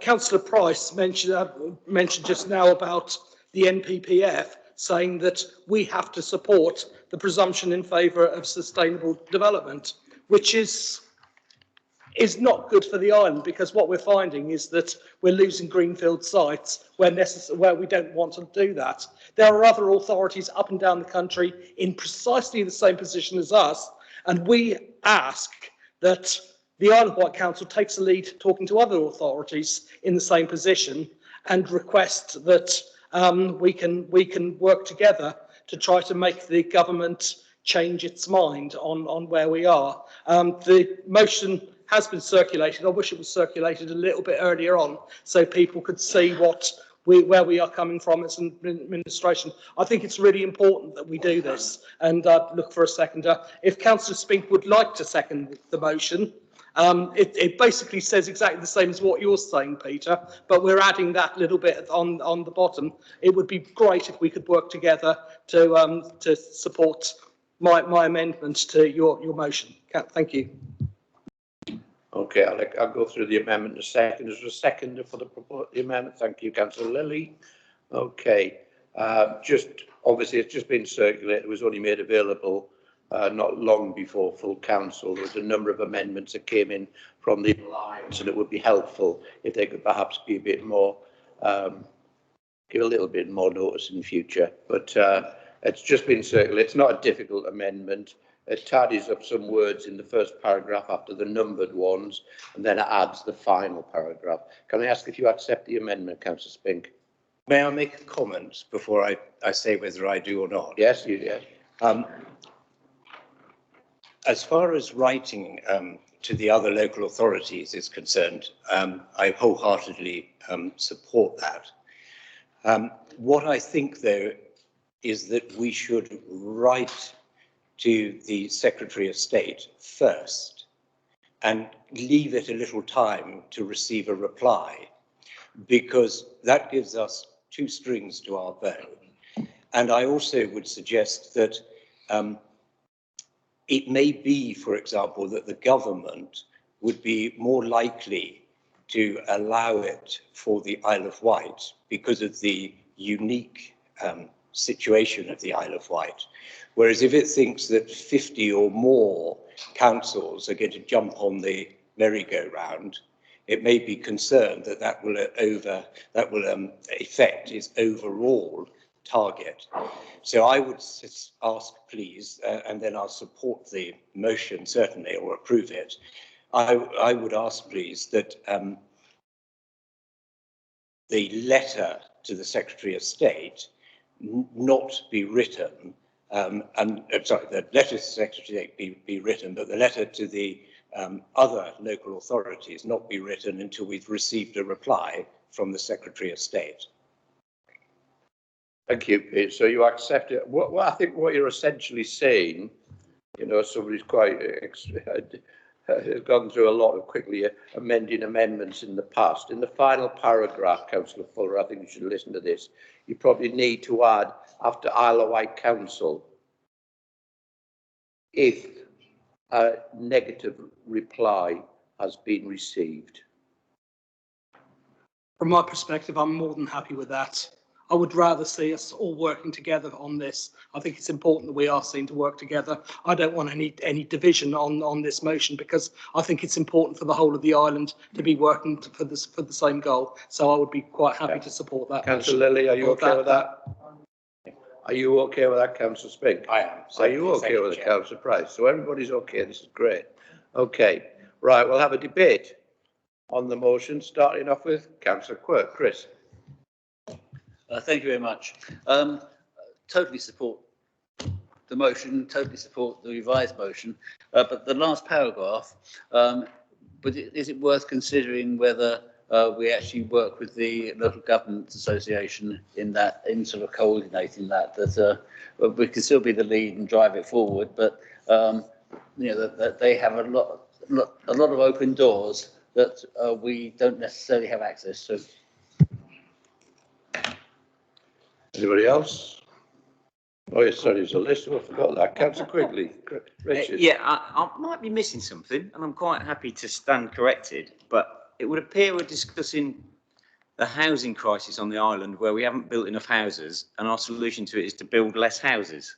So I don't know if I'm entirely correct around that. And I know, Plea, you've done a lot of work, but that certainly from the outside, that would be. It effectively looks like a NIMBY's charter, basically. It looks like you're all setting yourselves up for the next election, that you're making sure no houses can be built anywhere across the island. And we had this debate in corporate scrutiny the other night, and everybody said, yes, we all want everyone to have a safe and a secure home. But I don't see how we get anywhere near this. It will just mean that pressure put on ward councillors by residents who have nothing built without the tilted balance. You can just object to everything now. I don't agree with the tilted balance, but I really don't agree with this motion. And I do agree with getting the wrong homes for the wrong people, but this doesn't address that at all. There is no link to social and affordable houses for rent in this. So it should be substituting the tilted balance in favour of granting all permission for social and affordable housing. It's not there. So I'm afraid all you're doing here is setting out a NIMBY's charter, and that's where I am, I'm afraid. Councillor Bacon. Thank you. Laura, the amendment indicates that Laura had said, certainly I will write that letter. She could see the sense of it, but the amendment reflects the fact that she thought it could be done better by building up a greater head of steam, by writing to engage with other authorities who are in a similar position to increase the strength of the case. Because, of course, in this aspect, we are not unique. We stand with at least 50 other authorities. I must say I'm not entirely happy with the amendment that Paul has agreed. However, we are pragmatic and we need to work together over this. I think what Paul originally put forward was better, but I think where we are now, it seems, is better than the original motion because it gives us a chance of building up that case. So I will be content on that basis. As I said, we're not unique in the way that's been identified, and we must understand that. We are unique in other ways, though, and what I am pleased about is Paul is putting great effort and time into constructing the case in the island plan that makes, and that phrase exceptional circumstances being used, and not, it's difficult because, as I say, there are 50 other authorities in that position, but we have unique circumstances. And I know that Paul is putting the effort into bringing forward those unique circumstances. And I think that's what will cover us, deal with our situation best, and should also deal with some of the points that Councillor Quigley mentioned as well. So, as I say, I think pragmatism suggests support the amendment. I think we're missing a bit of a trick, but there we are.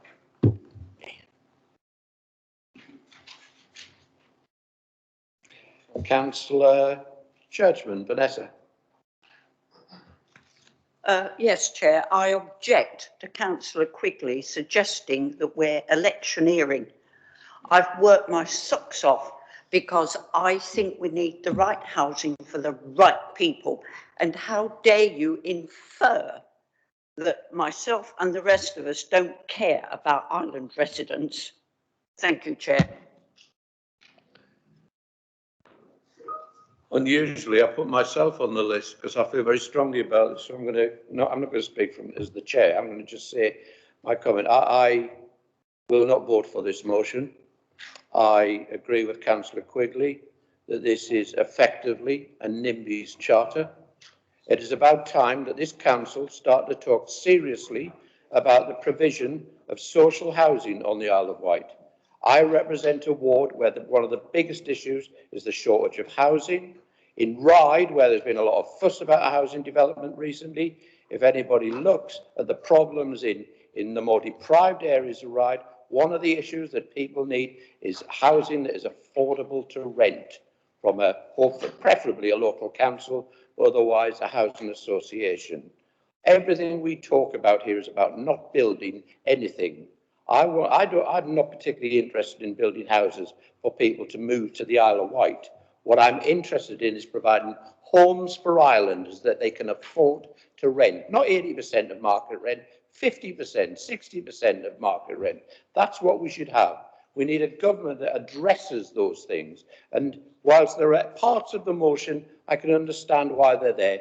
This is not what this council should be doing. You've agreed a corporate plan that talks about delivering affordable housing, and if you over there all support this, and you all voted for the corporate plan, it's against everything you just voted for, what, 45 minutes ago.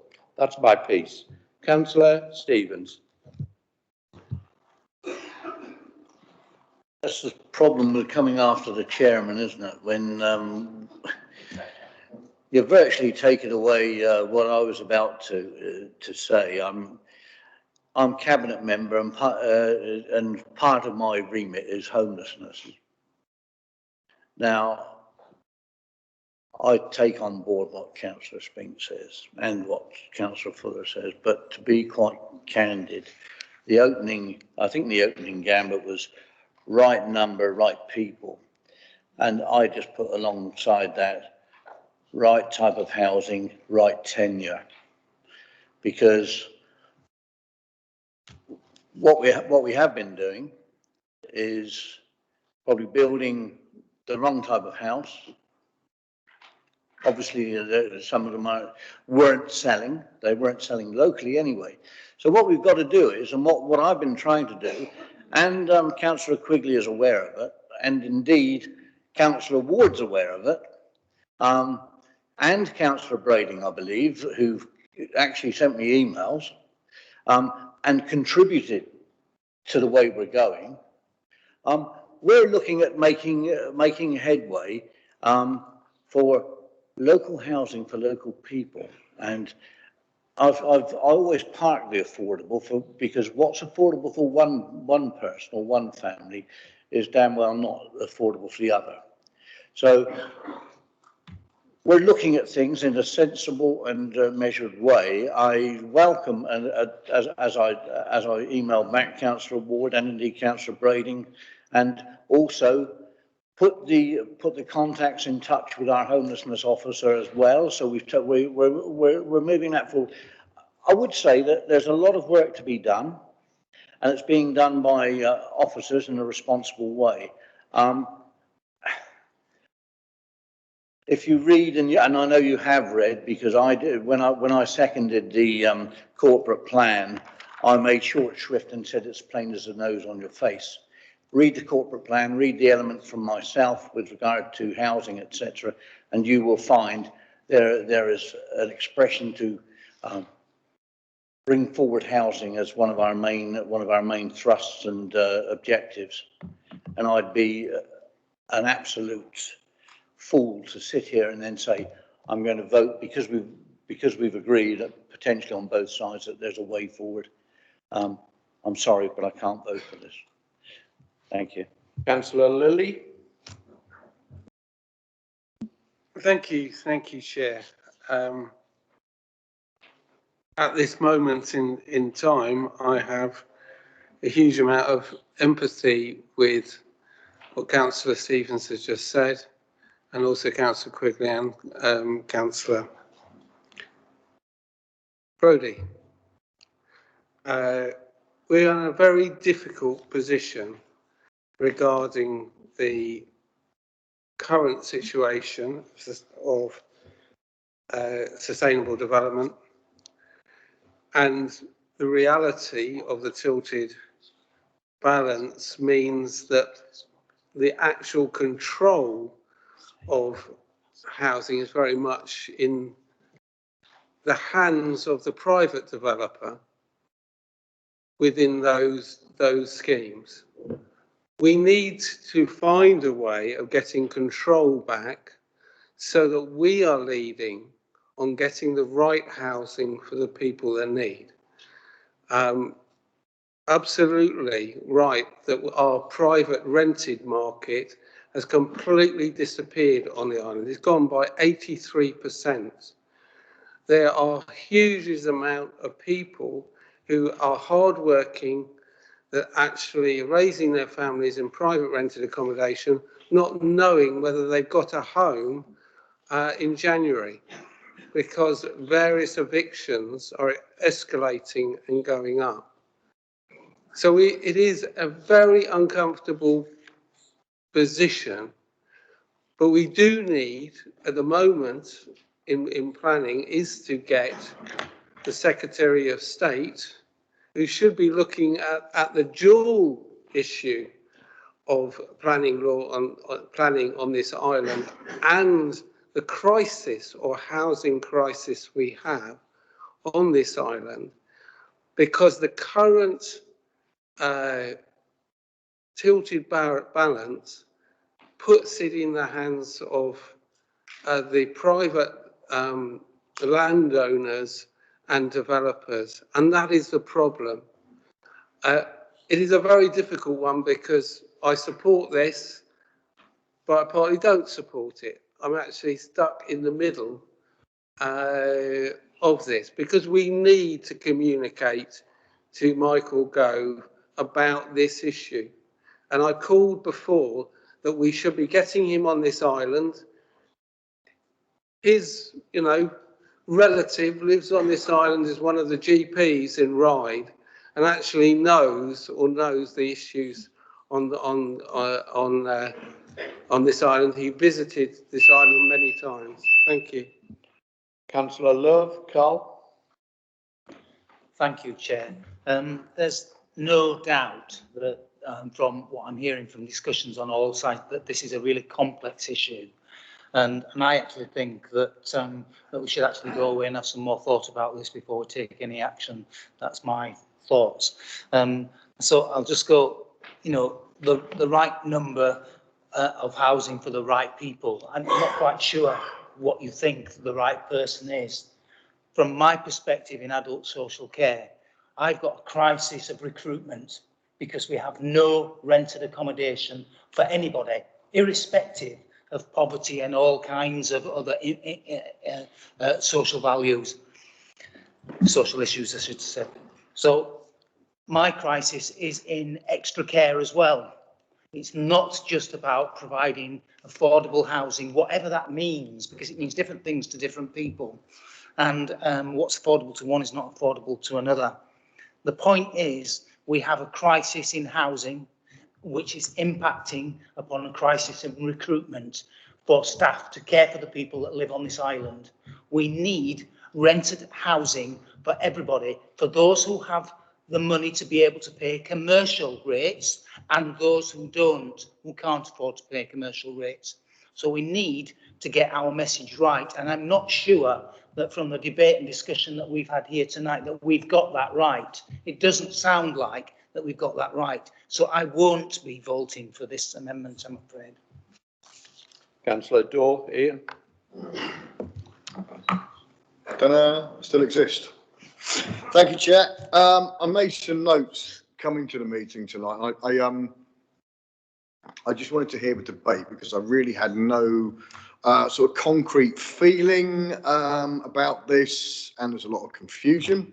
So, if I may, this appears to be a mechanism for with no way of ensuring any sort of social or affordable housing, and that clearly is definitely something we would need, and it would be limiting the options of those that actually need our help. Now, I might have got that wrong. I might be thicker than a whale omelette, but I'm not sure that I am. Those on lower wages or others that, through no fault of their own, find themselves in challenging circumstances, and for that, we need some social stock. We need to have some social housing here. We used to have council houses, not so many knocking around there. So, without the ability to create social housing on greenfield sites, how are we going to look after those in the most challenging of circumstances? Because on the brownfield register, and Paul, please feel free to correct me on this, they might be plucked out of the air, but the brownfield sites had the potential yield of around 1,500 units. And according to DIPS, we need something like 7,500. So where the hell is it all going to come from? We're in the crisis right now. I had no real feeling of which way I was going to go with this, but by removing the process of being able to push forward on Greenfield without any political influence, I might add, I don't think that's a good idea. So I can't see me supporting this. Thank you, Chair. Thank you. Councillor Jones-Evans, Julie. Thank you, Chair. Very interesting debate, and yes, I'm afraid I'm in that camp where I can't support it, because one of the things I do now, I sit on the housing board and I get to see the numbers of people that are sat on our housing register, and it's roughly just about under 2,500 people on that register. And I go home to a house every evening, shared ownership house with the social housing provider, and I just can't count my lucky stars every night, because there's people that don't have decent housing, people that don't have a house, people that are living in bed and breakfast, and there's people living in temporary accommodation, and that's the reality. These are people who are working on our island. These are people you might meet in the street, you know, and they might be your nurse, you know. This is our society, and we need to look after each other. And you know, Councillor's quite right. You know, you look at the brownfield register, and that's how you're going to deliver so much. But that's even if we can afford to do it. Brownfield sites are very, very expensive to bring forward, because you often have to be decontaminated. You recall last month we got allocated £1 million to develop three sites across the island for affordable housing. We need more of that. The government really needs to enable the local authorities to be able to build affordable housing and for rental and for buying as well. We're in a really, really difficult situation, and I think we need to remember, we need to look at each application on its own merit. There's Greenfield, we've got AOMB, lots of different areas of the island that have different allocations. But there's also there's some land that we could possibly use, and we're going to have to do that. You know, these no-fault evictions have been absolutely a terrible thing, with people be losing their homes through no fault of their own, and then the house will be sold maybe, or it's going for Airbnb, or they're just putting the rent right up and getting new tenants in there. It's a terrible situation. Estate agents, there's from Rightmove just about 6 weeks ago, 80% of homes that are sold on the island are being sold to people coming from the mainland. And these might be they're moving here, or it could be that they're their second home, or it's part of the staycation boom. But whatever, we keep hearing a housing crisis, and we really do have a housing crisis. We've got businesses that can't recruit because they've got staff that can't live. And I was told last week of business actually moving off the island because it can recruit, but they can't. Their people can't find anywhere to live. So we really have to just spell it out to government that we need to be able to borrow money to be able to build. It's as simple as that. And building in the right places and building the right type of homes, all of that. And with you know, the corporate plans full of that. So Thanks, I won't be able to support it. Apologies. Okay. Councillor Mosdale, Claire. Thank you. I listened to Cllr Spink's motion, and I think one of the first things he said that is he didn't feel that, you know, he's not saying no to housing. What he's doing is trying to give some balance back to the planning committee for the interim until we actually have a proper plan in place. He quite clearly said he wanted the right housing for the right people. You know, I've got an example of in my ward of Branston, you know, that's a rural exception site because that is for social housing. Yes, it's in Greenfield development, you know, in a Greenfield site, but it's a rural exception site because it's completely for social housing. I think we're getting carried away here. There is nobody in this room who cannot agree we have a housing crisis on the island. I completely agree with Richard with all the issues that we have with people having roofs over their head and not enough in the rental market. But my understanding of this motion was to give the planning committee some teeth back until we actually have our plan agreed. So I think we're getting lost in what this is and what this isn't is. You know, we can't make this political because everybody knows somebody who has issues at the moment, either renting or, you know, or are going to become homeless. It is, we all agree, a difficult situation, but this, my understanding is, and correct me if I'm wrong, is to give some teeth back to the planning committee until our plan is agreed. Thank you. Okay. Councillor Pitcher, Darryl. Thank you, Chairman. I'm going to echo some of what Councillor Mosdale just said. This motion, and I speak as a former cabinet member for planning, housing and homelessness from a few years ago. This motion doesn't deal with the type of housing that we need on the Isle of Wight. As has just been said, we all know there is a serious problem. We all know we need social housing. We all know we need affordable rented housing for those workers, which we haven't got. But at the moment, with this tilted balance in place, we have no control over what is built and where it is built. And what that is actually leading to is more of the wrong sort of houses being built. This motion is asking for us to take back control of the situation, give the planning committee some control of the situation, and then maybe they can actually start to direct it to where we want it to be. But as long as effectively we're under a free-for-all, that's not going to happen. We need to take back control of this before we can deal with the next problem. Councillor Garrett, Andrew. Thank you, Chair. It certainly is a complex area, and until this motion, I wasn't particularly aware of that phrase. And having looked through some of the case law recently on the tilted balance and various cases, it is still not clear to me exactly how much, if the council has a good case to refuse an application, that it can indeed resist what is in place in the tilted balance. What I wouldn't want to see if we pass this motion tonight is something that essentially just allows for any old thing to allow us to refuse an application. Because what would worry me in the end, and I'm a devolutionist, I like to see power at the lowest level, is that we might end up with councils that would simply say no more. And if we say no more, then there are no houses for those people that all of us are agreeing are in desperate need.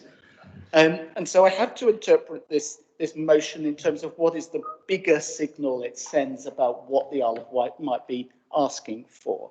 Now, part of it just is simply noting that legal counsel is going to be doing things anyway. And I'm quite happy to note anything that somebody is doing, whether or not I agree with it.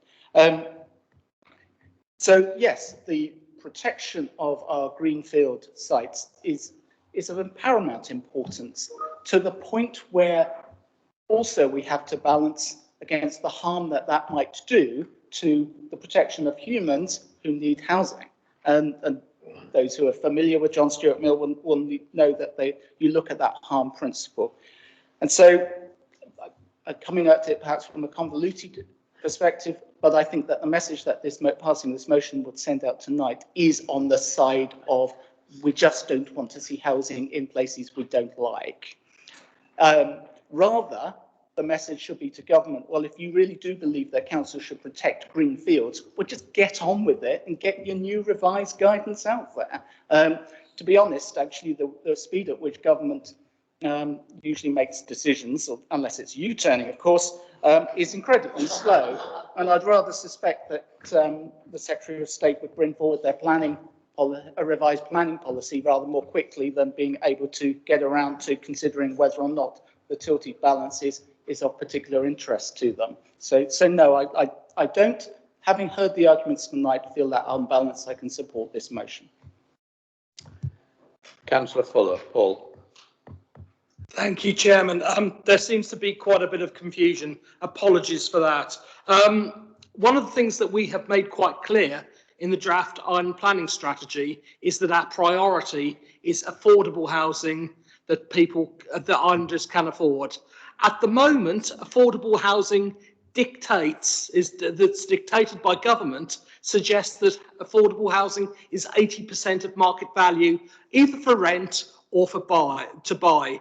Our new island planning strategy suggests that that level should be between 50 and 60%. That will mean more islanders being able to rent and to buy new properties. What I am asking for and what I am suggesting is that we also go out to those areas that are being punished in the same way that the island is for not building enough homes.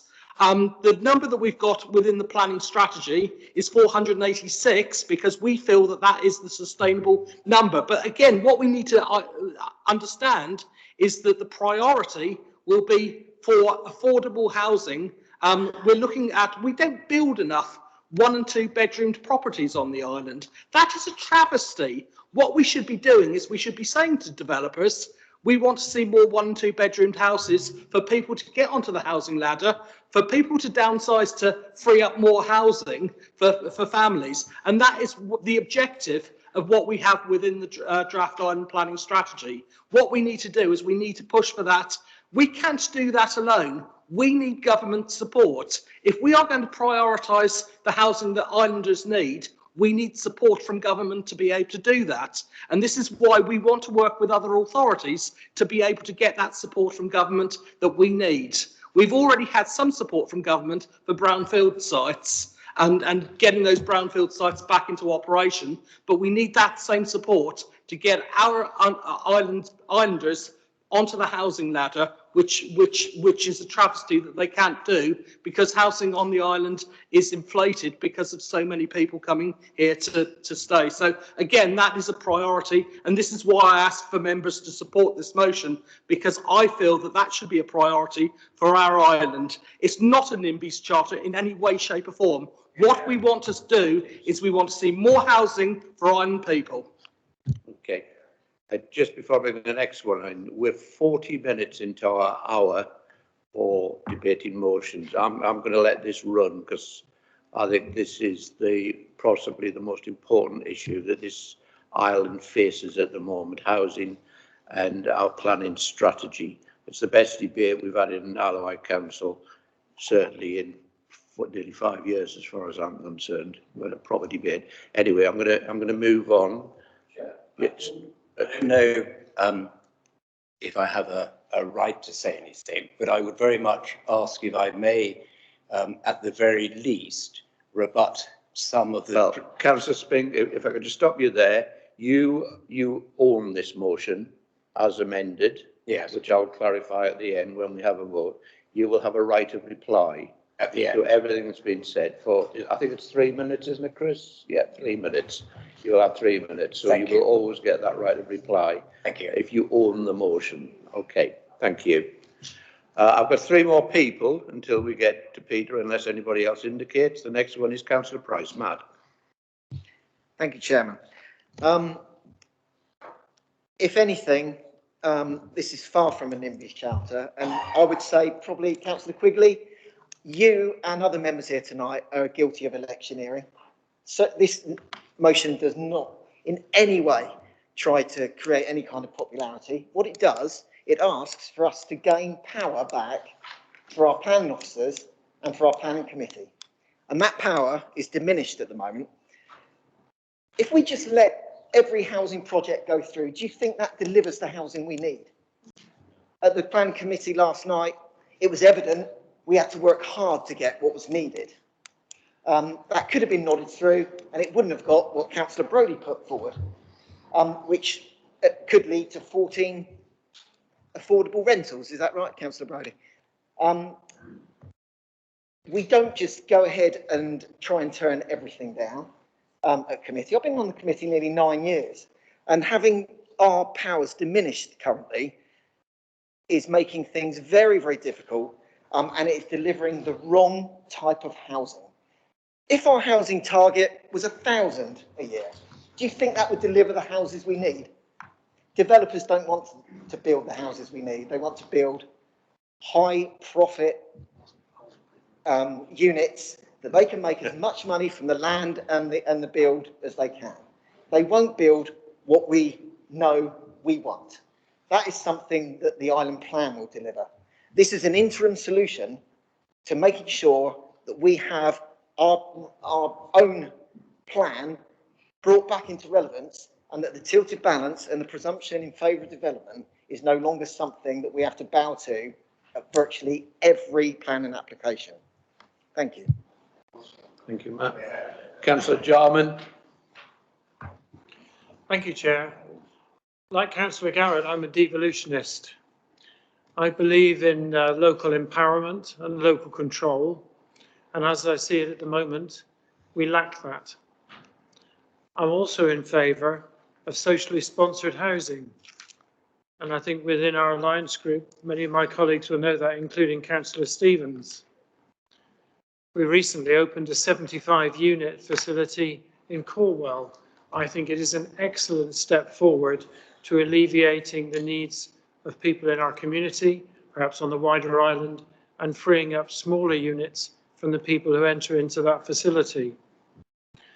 I'm appalled by the figure that Councillor Jones-Evans mentioned, which I've seen myself, for a period of time when 80% of the homes were sold to second home owners living off the island. Those are all symptomatic elements which come together in the need for us to wrestle control. This motion cedes control back to the island. That's what it does. What we do with that power, once we get it back to the island, is up to us. I would like us to use that empowerment in the correct way. I would like it to be for socially sponsored housing. I would like it to be for truly affordable housing. I don't want it to be for no housing. So I will be supporting this amendment. Councillor Drew, Warren. Thank you, Chair. Yesterday I was on the planning committee with Councillor Brading, and I voted in favour of a motion that he made, which was to increase the number of affordable rented accommodation. I think we desperately have a major issue on the island with social housing. I think we should be building more council houses, but I think this motion, as others have said, is not about that. It is about taking control so that we can, and the planning committee, can have unfettered decision-making powers over the right type of accommodation. We've spoken a lot tonight about how the island is in many respects, a worse position than other local authorities. We have problems with attracting the right type of people, and that also means that we have problems building the right type of housing. We need to make sure that it is exactly specified for island's needs.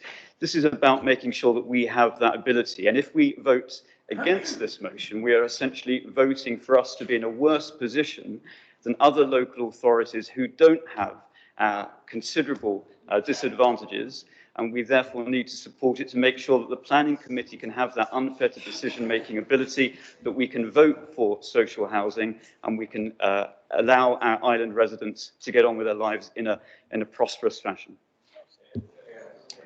Okay, that's my list completed. So, Cllr Spink, you actually have 5 minutes, but you don't have to use them all. I don't think I will take 5 minutes, but thank you, Chair, for offering it. May I firstly say that anyone who thinks this is a NIMBY charter and that I'm a NIMBY has completely misunderstood everything that I stand for. I am completely in agreement with social housing, Councillor Stevens, as I believe you know, and as I believe you also know, Councillor Quigley. To suggest, therefore, that a motion that I propose could be a NIMBY motion is frankly insulting, and you belittle yourselves by suggesting that. This is a motion to return power to our planning committee. If you vote against this motion, you are effectively saying that you don't trust our planning committee. You're effectively saying that you don't trust me, well, so be it. I don't much care what you think. But you're also saying that you don't trust the Alliance portfolio holder for housing, or planning, I think now, because you've changed it. Councillor Paul Fuller. What an appalling state for a council who's supposed to be working across council. Vote for this. I'm surprised, I have to say, Councillor Brading, Jeff, that you are against this. Because one of the first things I remember you saying when I joined this council was that decisions of planning should be taken by our planning committee. Now, it's right to say that in context what you were saying was taken by our planning committee as opposed to planning officers under delegated legislation. But for you, Councillor Brading, as chair of this council, effectively to say that you don't trust our planning committee to take the right decisions and therefore we should keep the power away from them is extraordinary. If you don't vote for this, I shall jolly well write the letter myself. So be it. Okay, right, just to clarify what you're voting on, a motion proposed by Councillor Spink as amended by Councillor Fuller with the insertion of some words from me, just to help move things along. The motion deletes words in the first paragraph after the numbered paragraphs and then inserts in the final paragraph after Isle of Wight Council if a negative reply has been received. Is that clear with everybody? So you all know what you're voting for, okay? Unsurprisingly, this will not be an indicative vote. And I would be surprised if there was not a call for a named vote, actually, but I would require 4 people to do that. We have 1, 2. Yes, I'm happy with a named vote, okay? Therefore, we will have a named vote. Therefore, all of you in favour of the motion, please show. No. Sorry, keep your hands in the air. Where's it go? Who's going to read them out? Councillor Potter, Mr. Potter. Thank you, Chairman. Because there's been a request of more than 4 members for a... No, put your hands down. Sorry, I forgot how you do this. For a recorded vote. Obviously, I'll read it, your names in alphabetical order, and if you could please indicate whether you're for, against, or whether you abstain. The leader's not present. Councillor Adams. For. Thank you. Councillor Andre. For. Thank you. Councillor Bacon. Abstain. Okay, thank you. Councillor Dorr. Abstain. Abstain, thank you. Councillor Downer. For, thank you. Councillor Fuller. For. Thank you. Councillor Jarman. For. Thank you. Councillor Jones-Evans. Abstain. Thank you. Councillor Jordan. Abstain. Thank you. Councillor Lever. Councillor Lever. Sorry. I think Councillor Brading was voting for me there. I'm going to abstain on this one. Okay, thank you. So that's abstain. Councillor Lilly, please. Thank you. Councillor Love. I'm against. Against. Councillor Lucioni. For. Thank you. Councillor Medland. For.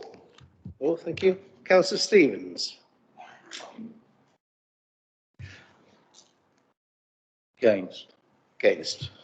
Thank you. Councillor Garrett. Abstain. Abstain. Councillor Pitcher. For. For. Councillor Quigley.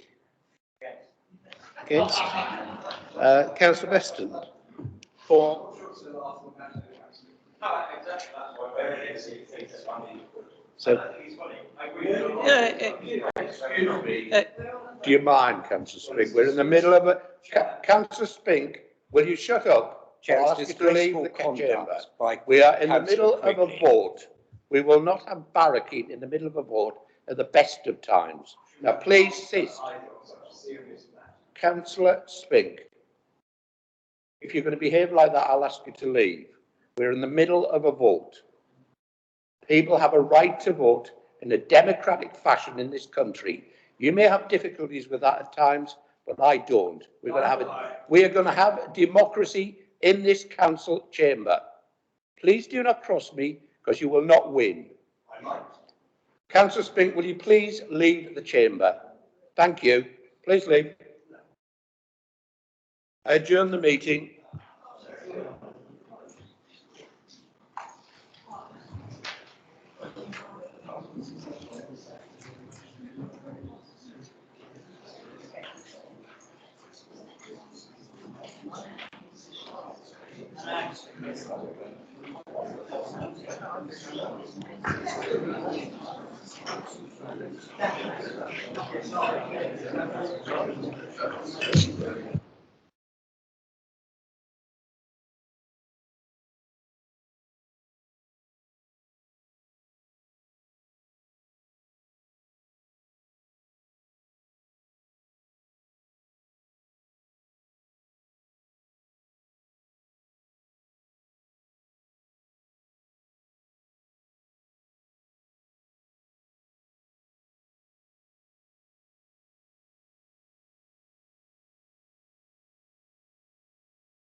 Okay, councillors, can we reconvene?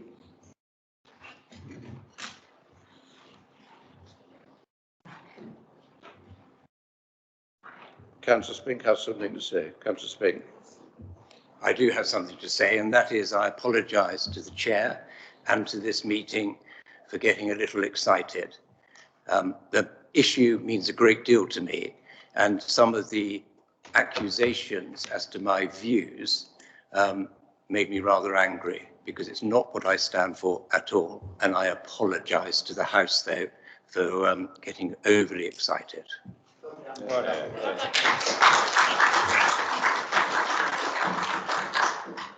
And of course, I entirely accept that apology from Councillor Spink. I do appreciate that. Thank you very much. Okay. Right. Yeah. We continue the vote, Mr. Potter. Thank you. Thank you, Chairman. We've just had a vote in favour of the motion from Councillor Beston. So the next name on the list is Councillor Brading. Been a long time, but four. Four, thank you. And Councillor Churchman. Four, thank you. Councillor Drew. Thank you. Councillor Ellis. Four, thank you. Councillor Hastings. Four, thank you. Councillor Henry. Thank you. Councillor Mosdell. Thank you. Councillor Nicholson. Four. Thank you. Councillor Oliver. Four, thank you. Councillor Outlaw. Thank you. Councillor Peace is not here. Councillor Price. Four, thank you. Councillor Quirk. Four. Thank you. Councillor Redrup. Four. Thank you. Councillor Robertson. Four. Thank you. Yep. Councillor Spink. Councillor Ward. Thank you. Councillor Critchison. Four. Councillor Brodie. Against. Thank you.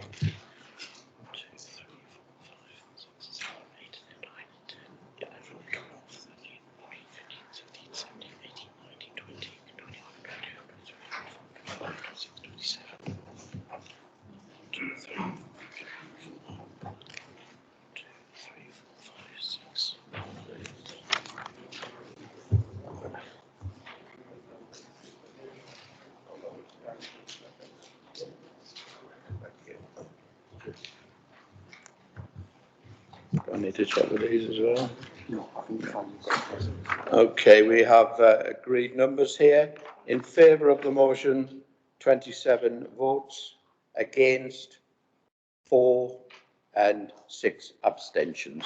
The motion is carried.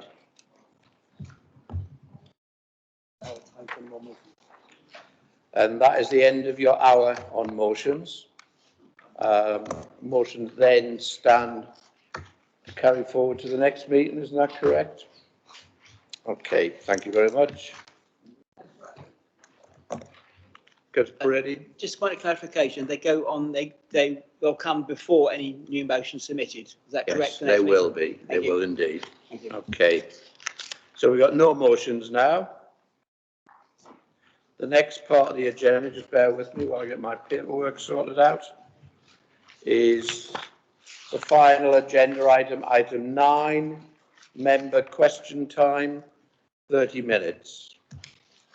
We have one written question from Councillor Peter Spink.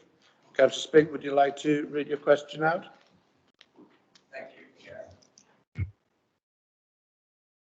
Oh, put my microphone on again. Does the leader of the Isle of Wight Council consider that motorcycle racing / time trials on the island, and in particular in the West Wight, is consistent with 1, the Council's climate policy, 2, the island's designation as a UNESCO biosphere, and 3, ecotourism, which provides substantial income to island businesses?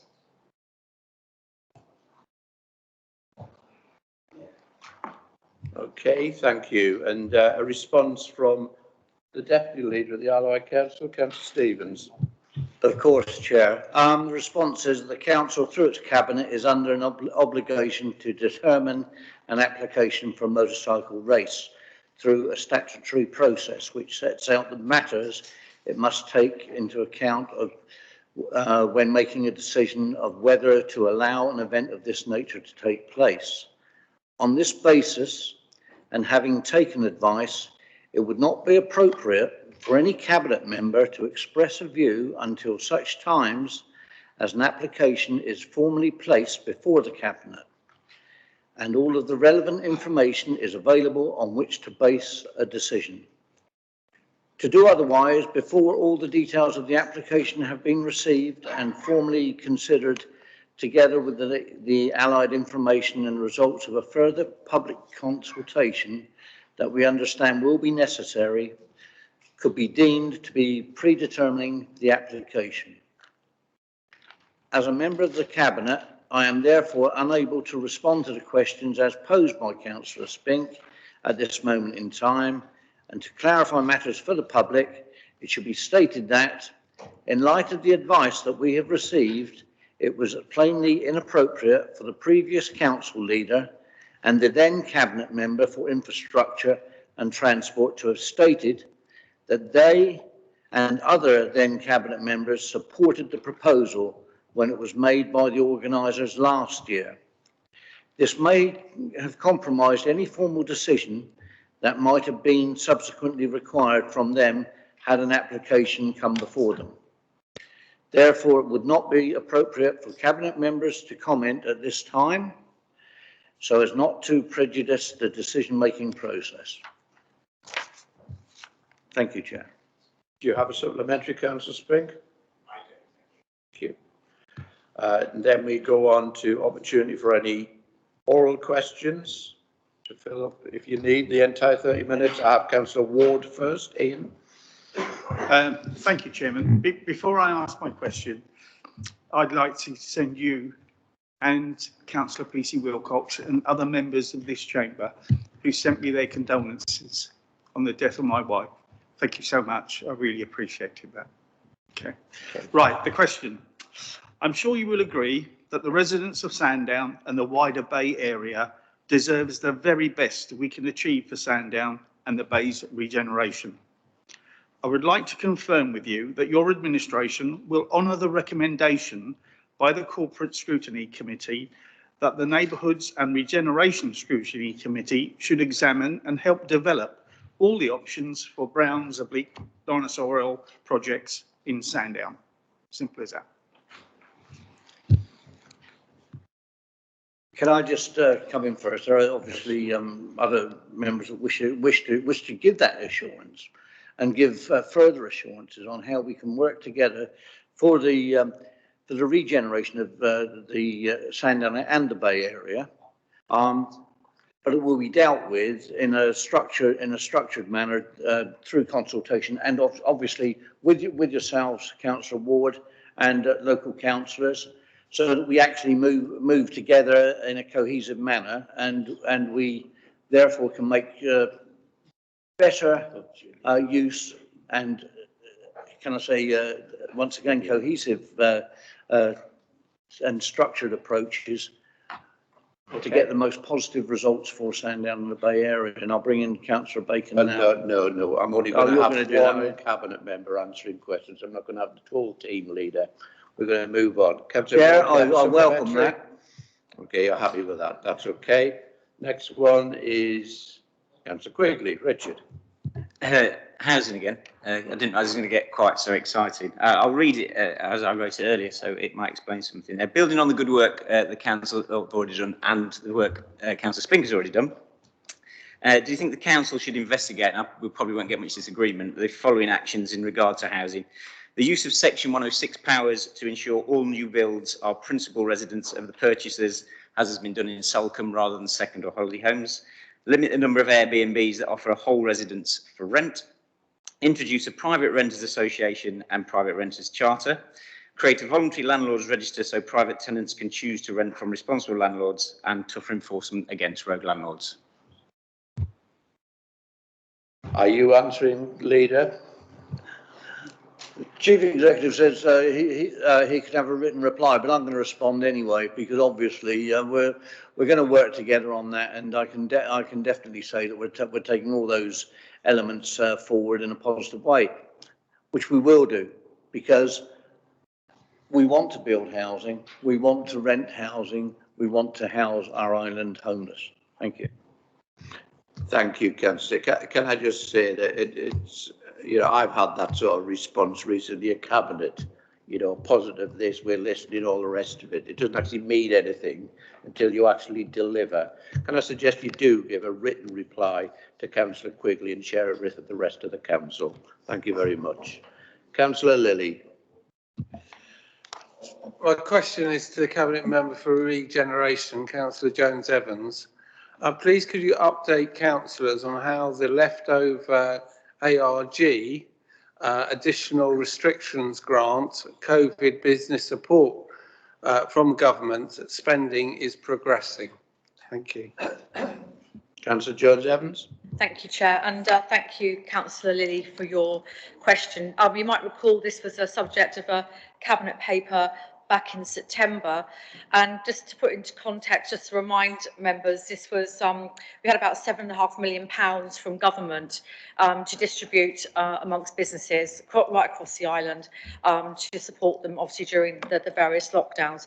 There was an amount left over, which was roughly £273,000 that we either had to return to government or we by the end of the financial year, so March 2022, or we could use it for business support. Now, clearly, if you were divvying that up amongst the 5,000 businesses on the Isle of Wight, it really wouldn't do much. So, we're working alongside the Economic Development Board, several projects were identified that would give broad support and be in line with the government's expectations of how this could be spent.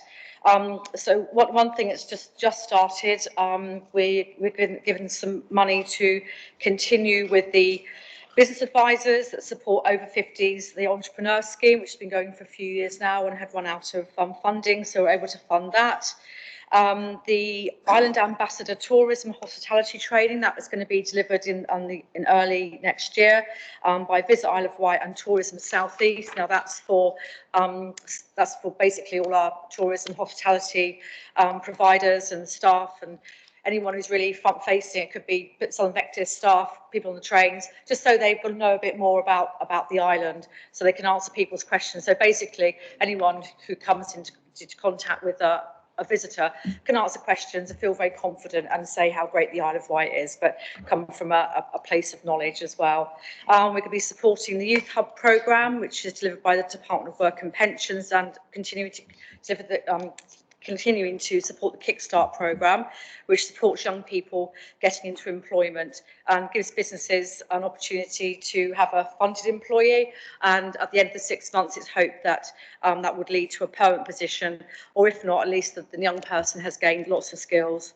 And lastly, we're making progress on an arts festival in Ryde, so you'll be pleased to hear that, Councillor Lilly, which is going to be in the springtime, which will be supporting venues, artists, hospitality and tourism, so to bring life in the shoulder season, to bring more people to the island, and also to really put a stake in the ground that this council is serious about cultural regeneration. So thank you for your question, and I hope that update was helpful. Thank you. Councillor Lever, Joe. Thank you, Chair. I assume a question for Councillor Bacon. In the endeavour of meeting our carbon targets, do we have any details to share on how the Mission Zero Hub will work, and to make sure we bring communities with us, how can people get involved with that? Councillor Bacon. It's probably easy, I'll give you a written answer, Joe, but we're developing this and it will come forward in February. Basically, all the spirit of what you say is going to be there. In terms of engagement, particularly with younger people, we have discussed the idea of, we started talking about a conference, maybe a citizens' assembly or a young people's climate change conference. Had a discussion about that yesterday, looking possibly at May for that. I think it's probably better I give you a ream of material in an answer, and things will be coming forward to discussion and information very soon in the new year. But if you've got any ideas, and as indeed if any members of the chamber have, then please do come to me and share things so we can make this as effective as possible. Councillor Mosdale, Claire. Thank you. The question to the leader, do we agree that there should be more involvement with ward councillors with stuff that is going on in their wards? There was a visit recently to the Branston development. I fought hard for that Branston development to happen. I wasn't invited to the meeting that was held at Branston. Haven't got any update on how far forward it's gone. First thing I do is see things in the media about it. If it happened to Councillor Brading, your heads would be on a plate, because I've done it to him before in the past and I know what it feels like. Also, this evening, I listened to the leader stating that there was plans for Sandown, and Councillor Ward was informed that he had to go to her. Well, he hasn't got a crystal ball, so there needs to be a greater level of communication with ward councillors. And if you are doing something within someone's ward, does the leader agree they should be invited? And this isn't a question, this is a note of this meeting this evening. This meeting is live streamed. Please can we refer to people by their councillor and their surname, not by their first name? It's a level of familiarity that is nice within this chamber, but this is being live streamed to the general public. Thank you. Well, before I bring you in, Councillor Steve, I totally agree with that. I do slip into that myself sometimes, Councillor Mosdale, but I also entirely agree with you about visits to people's wards. And recently I discovered that the leader and the deputy leader had been in my ward without telling me. The leader was reprimanded. If it ever happens again, they will pay the price. Thank you. Councillor Stevens.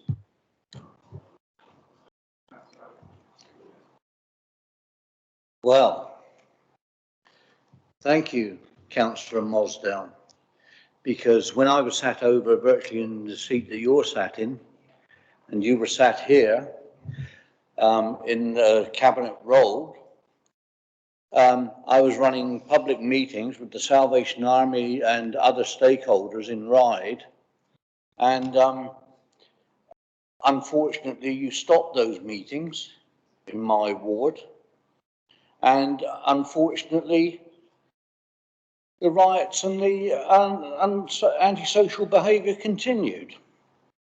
So I thank you, because you're now appreciating what I went through for 4 years.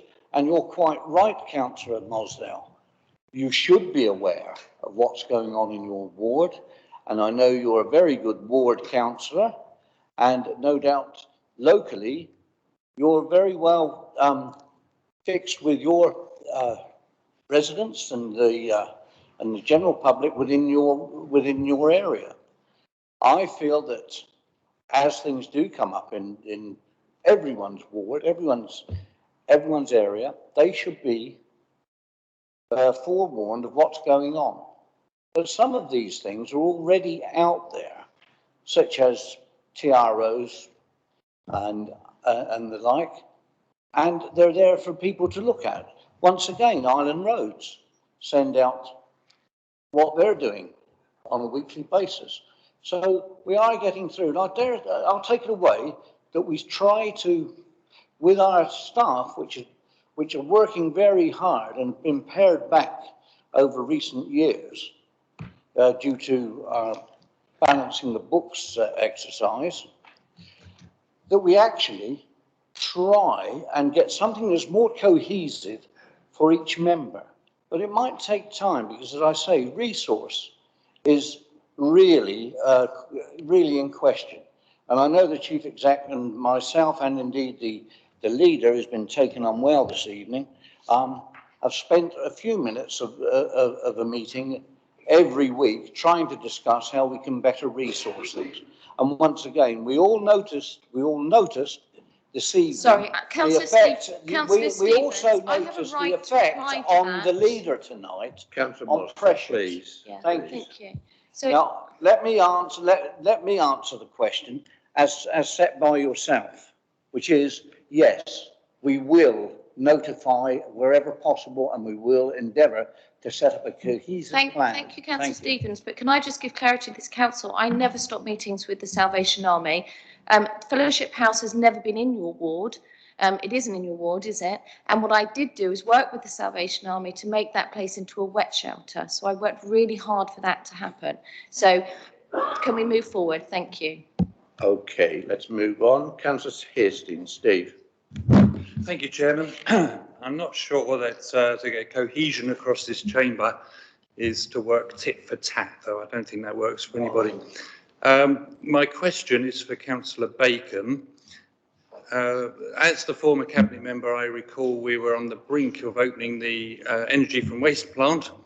It was near completion and should have been actually opened in the summer. It's dawned on me that I've heard nothing since, and I don't think it's been anything in this chamber. There was nothing in the leaders' update or the corporate plan that I could see unless I've missed it. So where are we at, please? Councillor Bacon.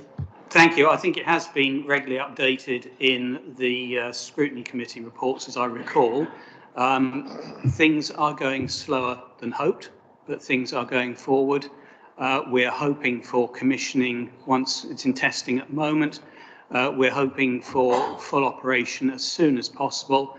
It's probably easier I give you a full written answer, but one thing I could mention that we would like to offer is once we are up and running, there will be the facility for members of this chamber and indeed members of town and parish councils. Some have asked me to come and view the facility. It's going to be something exceptionally good.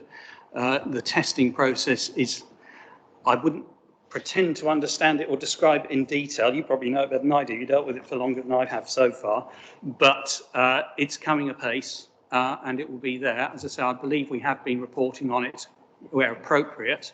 And Councillor Lucioni might be able to remind me if it's on the postponed neighbourhood scrutiny committee agenda tomorrow. I think it might be, just come to my head. But yeah, I will, subject to that, give you a full written answer. It's great. Thank you very much and appreciate the visit, and I will look in on the regen tomorrow. Thank you. Councillor Love, Carl. Thank you, Chair. My question is about white fibre, island-wide as well as within my ward. So it's reported that white fibre have a highway failure rate of an incredible 96% for works across this island. Will the council please explain its response to protect the public purse, which will no doubt be impacted upon massively if these works are not restored to the level of surface repair which they were first left in, and many of these roads are brand new. Could it be possible that at a 96% failure rate, and they've been on an improvement order for more than 2 years, I understand, or almost 2 years, somebody will be able to correct that figure if I'm wrong, could it be possible that they're amongst one of the worst utility companies in the whole of the United Kingdom? It's almost virtually unknown for any company to be on an improvement order for that length of time. My concern is to protect the investment which has been made by PFI and other people right across this nation, right across the island, and I wanted to bring that to the attention. What are we doing to ensure that they put those highways back? Right, we got the gist of that. Councillor Jordan, Phil, I think this is you. Thank you. White fibre. Yeah.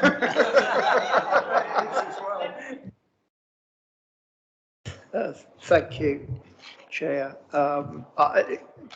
Councillor Love's answers on questioning that. Island Roads manage the highways network, as we know, on behalf of the Highways Authority, work in conjunction with White Fibre in terms of, as best they can, planning their workload. We probably in some areas, depends where you live, in Ryde and Sandown experience some breakdowns of that. But some of that's exasperated by other utility companies attending the same area at the same time. So in Ryde we had a complete breakdown a few weeks ago when an electricity company came in within 50 yards of where Wight Fibre were working and in close proximity to a one-way system because of Island Roads works at Ashley's and Great Preston Road. So they try and manage it as best they can. There is a system, but you answered the question, Councillor Love, in that they are on an improvement notice continual.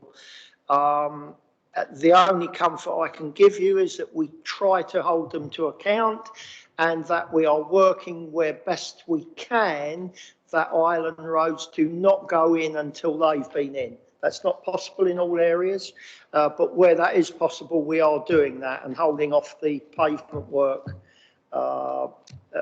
resurfacing of the pavements until Wight Fibre have laid theirs. Where that isn't the case, and I've seen images and pictures and been to see some of the poor finishing, they're under a remedial notice to make it up to a better standard, the kind of standard that Island Roads expect and we would expect for our money and for Island Roads to deliver for us on our money. Yeah, that's the best we've got out of it, I'm afraid. Well, are they the worst utility company? I think Southern Water's pretty good as well, to be honest. Thank you. Councillor Nicholson, John. Thank you, Chairman. Will the leader look into taking up the opportunity successively overlooked over the centuries of raising awareness, promoting the southern coast of the island as in its rightful claim to being the Armada coast, because it was only when reaching the island that Medina Sidonia formed the famous crescent in the Spanish Armada, and it was only due to, and it was due to a skirmish promoted by Drake off of Denos Point that according to the Spanish logs, that led to the downfall of the Spanish ambition.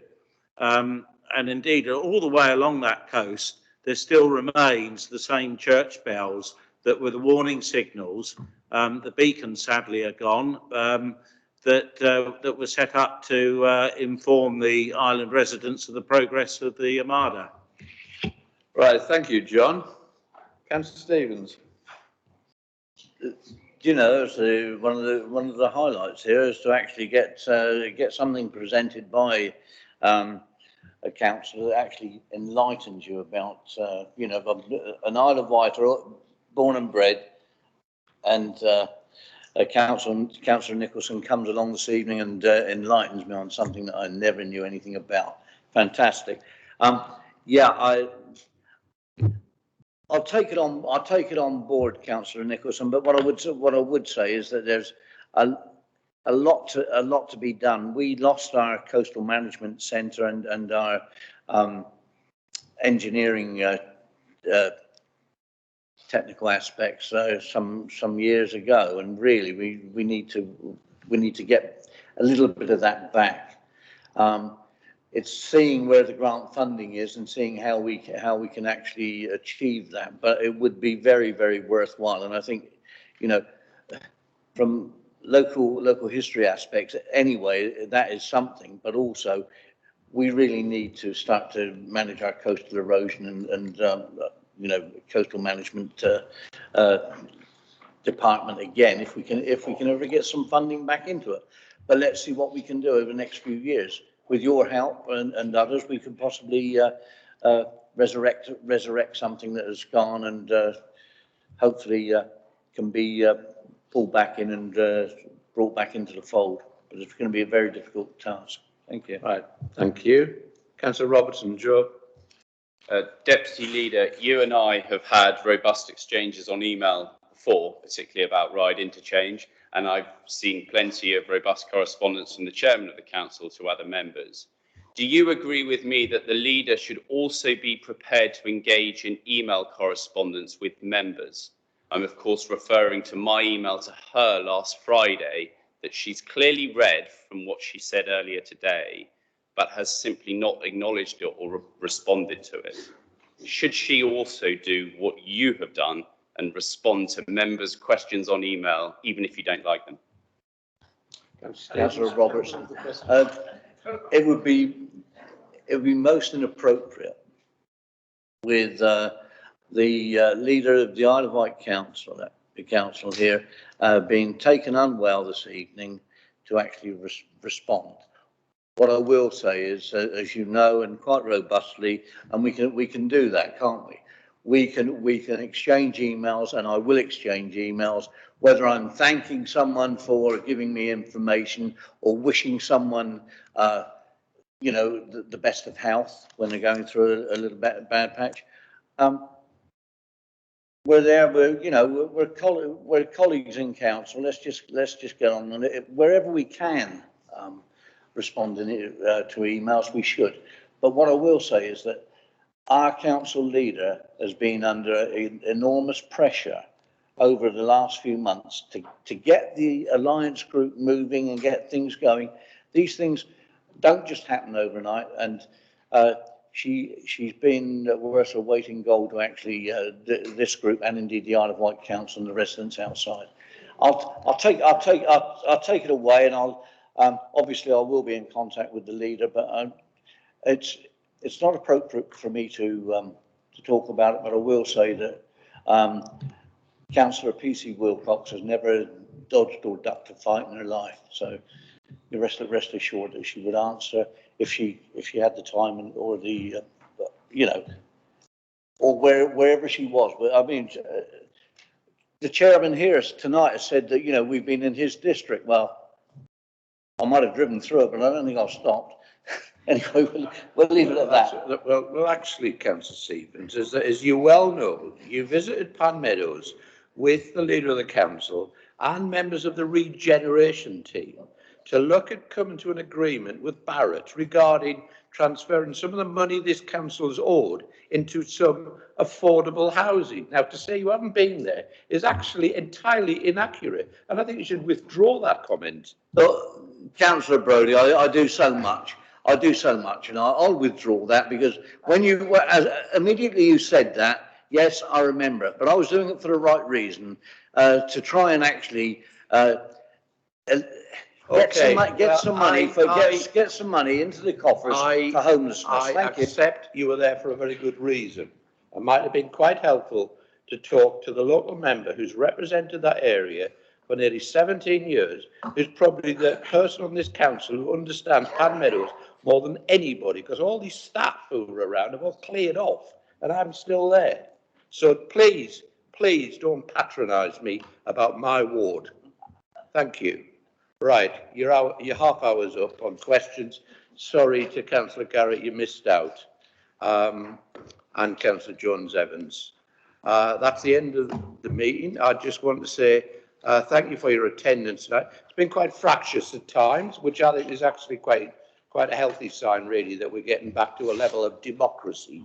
And there will be different opinions in here.